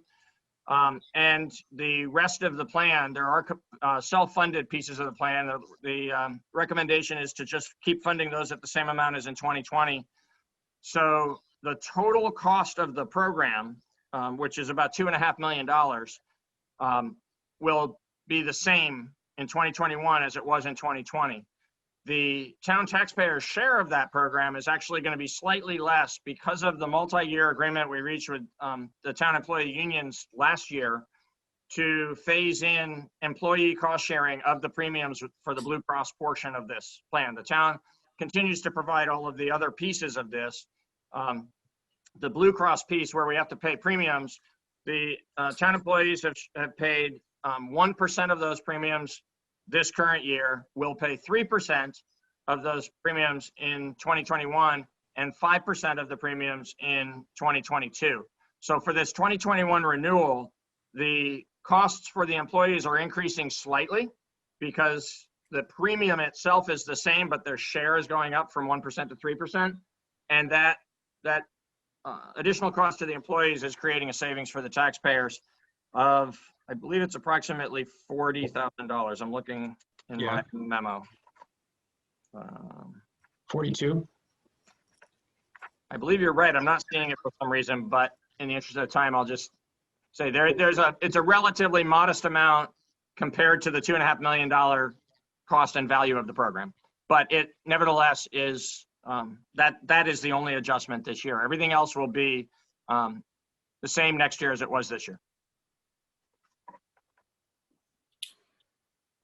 Great, thank you. Well, let's do this quickly before they change their mind and raise the rates like they do every year, right? Yeah. One thing I should note is we work with Richard's group. They assist us with this. They've been really helpful as advisors in the past when we had some large increase years about ways in which we could modify the plan somewhat, try to make it, not lose a lot of value, but become more affordable. This particular year, of course, the circumstances were quite different, but the reason we have completely level is because the initial numbers that came in were still really good, but it would have been like a 4 or 5% increase. And Richards looked at that and knew what our claims data had been, and it didn't seem to justify that kind of an increase. And they went to work with making the case for a 0% increase and won it for us. So, wow. Well, Wonderful. Thanks to the Richards Group for being a good partner for the town and the taxpayers. All right, that's my cue. Ian. Yeah, I'm just curious, do we provide dental or eye for our employees? Yeah, there's a dental plan and a vision plan that are offered. They're not subsidized by the town the way the health insurance is heavily subsidized by the town. Because we are a relatively large group by Vermont standards, we do get favorable rates, and then the employees choose whether or not to participate in the dental program or the vision program. Great. Thank you. Sure. If that's all the board's questions, anyone want to make a motion? I'd love to. I'd be really excited to. I move to approve the renewal of the town's employee health insurance program for calendar year 2021 as presented. Thanks. Daniel? Daniel has moved to approve the renewal of our town's employee health insurance program for calendar year 2021 as presented. All those in favor, please say aye. Raise your hand. Aye. Aye. Thank you. That passes 4-0. And now Peter's going to tell us about a lease. This will feel like deja vu. It's actually a different lease at a different location, but a very similar item to one that we had on the agenda 2 weeks ago tonight. When you authorized that we renew the lease with the Brattleboro Reformer up at 62 Black Mountain Road for 1 year at a reduced rent because of the economic impacts of COVID. We have, different details, but exactly the same general circumstances affecting Experienced Goods as the primary tenant in the Brattleboro Transportation Center down on Flat Street. And so we're making again, a recommendation that is really identical in spirit, different in the details. In this case, it would be a 1 year rent, a 1 year lease for the year February 21 through February of 22 at $3,000 per month. In this case, as in the Reformer case, our hope is that during the course of this lease, we'll get past COVID, there'll be a vaccine, society will return to something more normal, the economy will recover, and we'll be in a position where we could do a long-term lease again at more market rates. But for right now, this is a way to make sure that the folks who are occupying this space are able to keep occupying this space during very rough economic times, in the hope that things will improve for their sake and ours a year from now. Yeah, it seems like a good decision. It's I was reflecting on this earlier, thinking that every single one of us as residents of Brattleboro are landlords of this location. And this is the right thing to do, I think, at a time when it's not a great time to be trying to switch tenants, and it helps them out a little bit. That's all I got. Anybody else? After the shout out to Richards on the last item, I'll do a shout out to Patrick on this one, who is the fellow who has the most direct contact with the operation of the transportation center and the tenants there, and did a nice job of working with Experienced Goods to put this together. Good job. Absolutely. Thank you, Patrick. Thank you, Patrick. I have a feeling he's listening. Man behind the I'm sorry. Would anyone like to make a motion? There's a question in the public. Oh my goodness, that just popped up. Patrick gave us a thumbs up. Josh, do you want to ask a question? Hi, thank you again. Yeah, thank you all for putting this together. Experienced Goods, I think, is a bit of a cornerstone to Brattleboro for me, and I'm sure for others. It's a central hub to just bring people into, but it's also one of the first, as people get off buses, it's one of the first stores that they get to see. But more so too, it also provides, I think, a really important service in terms of goods and necessities for people that are low income, working poor, that are just trying to get by. So I really appreciate the select board making moves to make Experienced Goods stay a little bit longer in Brattleboro. So thank you.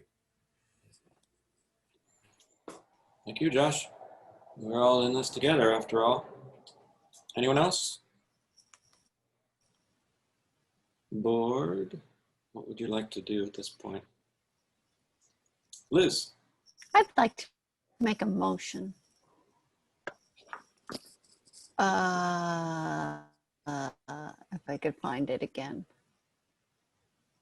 Here we are. I move to approve a 1-year lease extension for Experienced Goods for commercial space in the Brattleboro Transportation Center located at 77 Flat Street, covering the period from February 1, 2021 through January 31st, 2022 at a rental rate of $3,000 per month. Thanks, Liz. Liz has made a motion to approve a 1-year lease extension for Experienced Goods for commercial space in the Brattleboro Transportation Center. located at 77 Flat Street, covering the period from February 1st, 2021 through January 31st, 2022, at a rental rate of $3,000 per month. All those board members in favor, please say aye. Raise your hand. Aye. Aye. 4-0. Thank you again, Peter. And next, we have a grant to apply for. Yeah, so I'll give the quick overview of this. I think that's likely to be sufficient, but if you or the public need more detailed answers than I'm able to give, Sue Fillion is in the meeting and can certainly chime in. But this is a brownfields grant that we're asking for permission to apply for. It'd be a $200,000 grant from the federal EPA. We have received a similar grant for exactly the same purpose a few years back. In 2015, we applied for and received a $400,000 brownfields grant. These are assessment grants, so it provides funding for us to look at sites in town that are potential redevelopment locations and make the determinations of whether remedial work is necessary in order to clean up environmental issues on those sites so that they are ready for redevelopment. There's a backup memorandum from Sue that was, I know the board has seen. I would just call the public's attention to it if folks want to see it. It's on the town's website under the backup materials for this meeting. A memorandum dated on October 14th that has some good details in it about the uses of the first $400,000, the projects that it supported. This is not cleanup money, and it is not investment in the actual redevelopment process. It is readying properties to be able to be redeveloped so that folks can come in when the assessment has been done and they know more about the property that they might be interested in investing in, and whether that's for housing or whether that's for commercial purposes or whatever it might be. We've got, particularly in the downtown area, but scattered around the other parts of town as well, some locations that will need some level of cleanup in order for them to be ready to serve a good, new, useful purpose for this generation and beyond. So this particular ask is for $200,000. It would be an application we would file now, and we would come back to you asking for you to appropriate it when we've heard from the EPA.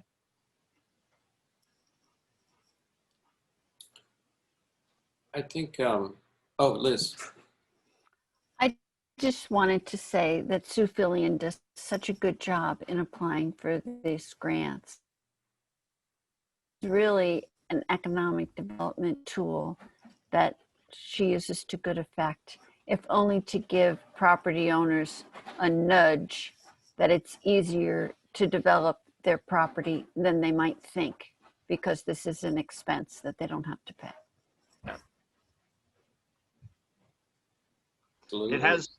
It has worked well that way with individual property owners. It's also worked well that way with our regional partners. So, there's been times when we've been able to use this program to help BDCC to, make a major investment together with private investors in redeveloping a site that might otherwise lie fallow.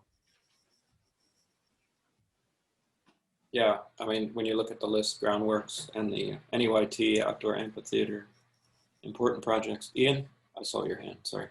So I think I've got a newbie question. Got a couple more months of those.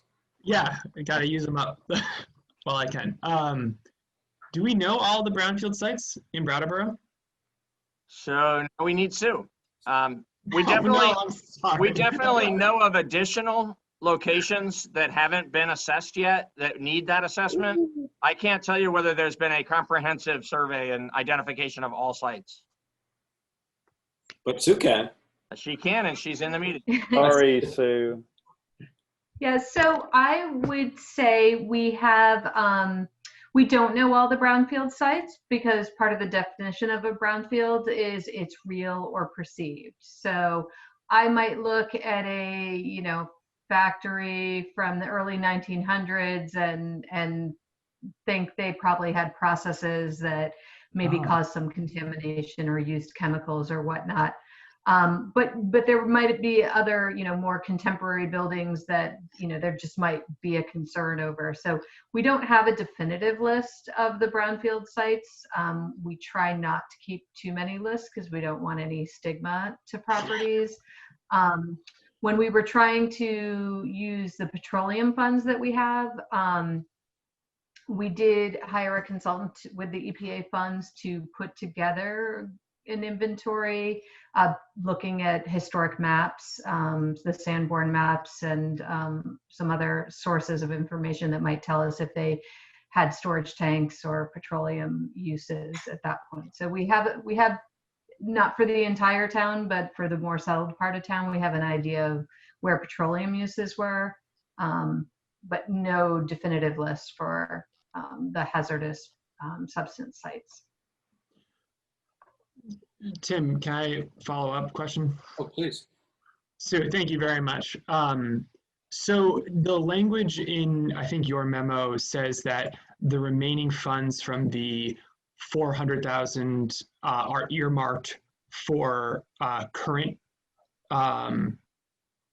sites that are in the program. So those are current sites that are identified, and this fund, the money that we're applying for now, could be used to identify new sites as well? That's correct. Okay, I understand now. Yep, that would be correct. Yeah. All right, that's really helpful. Thank you. You're welcome. Thanks, Sue. If no board members have further questions, I would take a motion.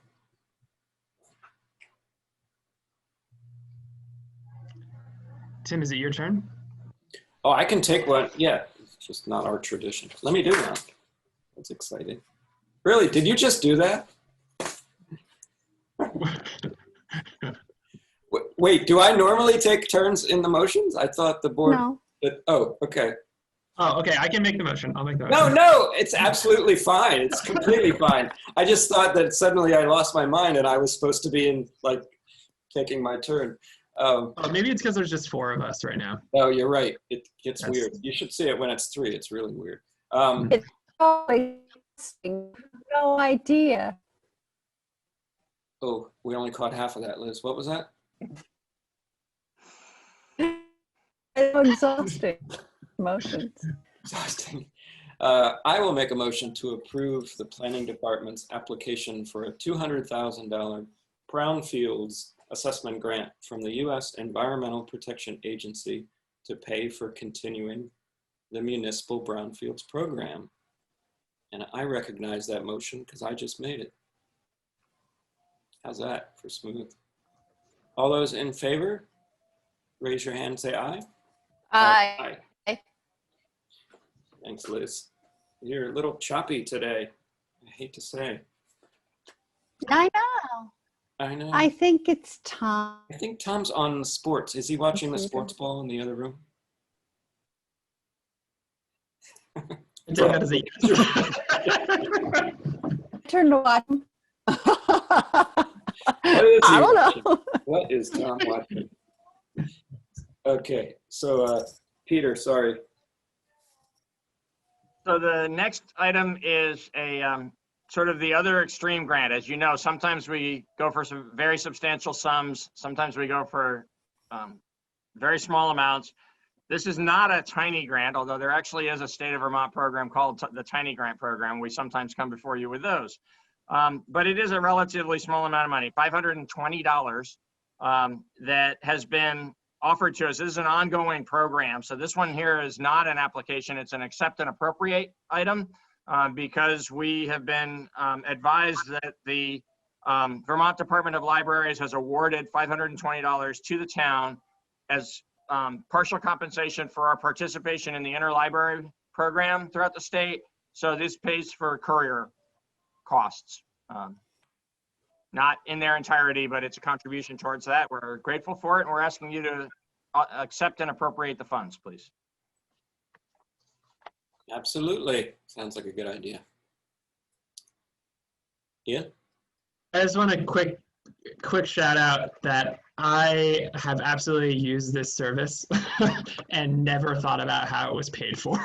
So So I appreciate that we are part of the interlibrary loan program and am happy to vote for this. Was that something about the law? No.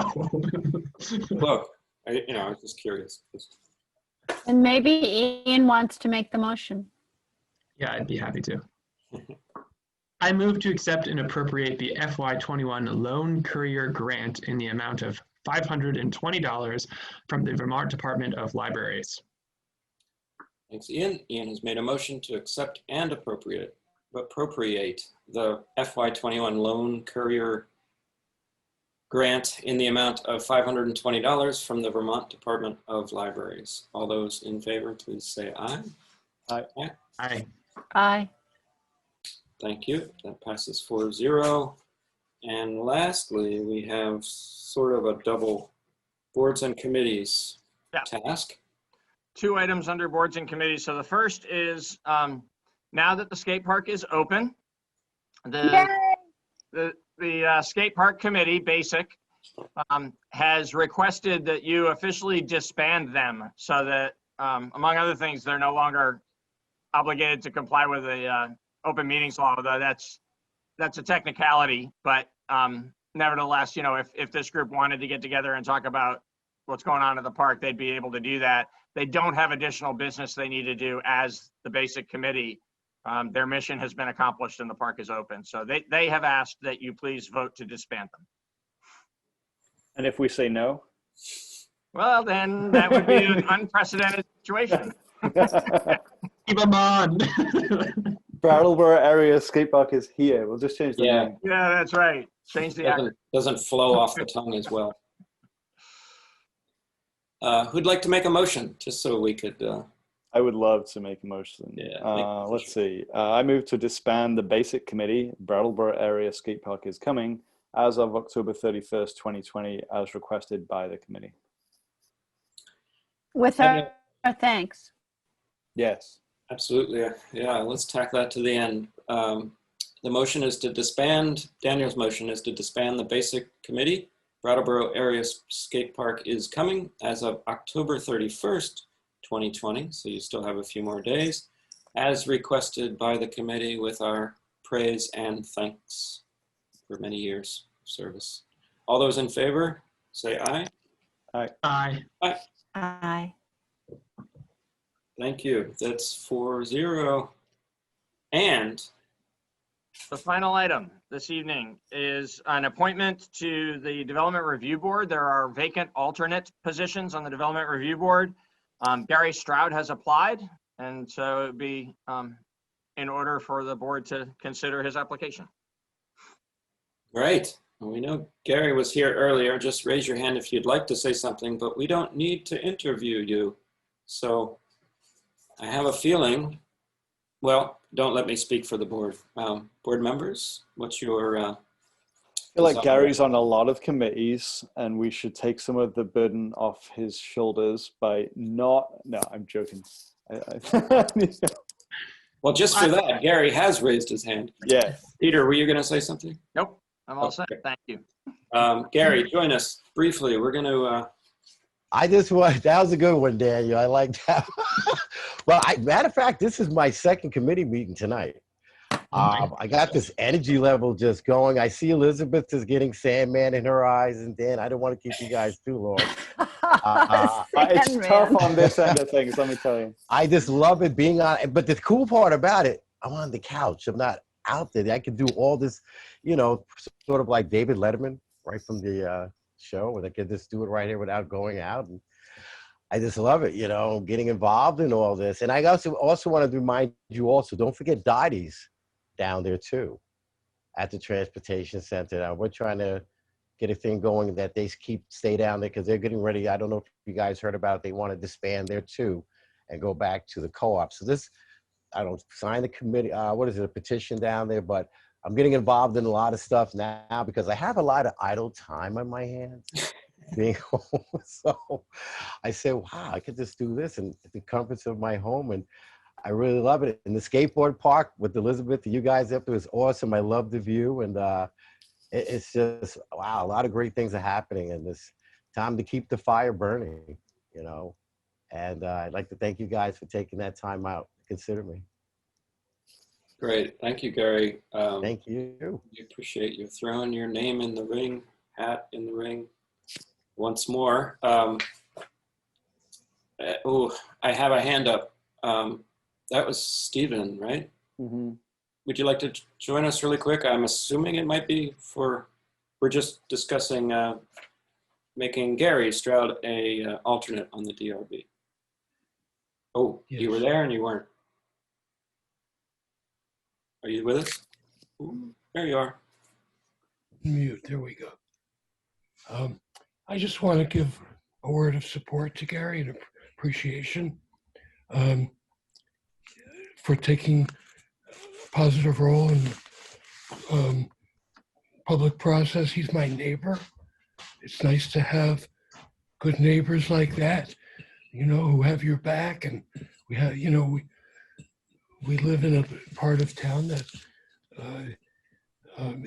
we're not a fancy part of town, but we're a great neighborhood. And Gary's a great part of the neighborhood. And I'm really appreciative of his taking part in the town business. And I want to give him a word of support.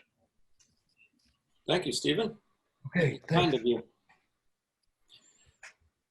Awesome. Well, board, just need a final motion to make it official for Gary.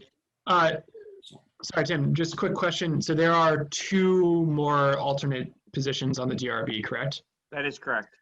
Okay, cool. I'm glad. I'm happy to be appointing so many people to the DRB. It's great. Yeah, important thing, because when there's a conflict, you have to use an alternate, right? Or an illness. Or... Yeah, you need a lot.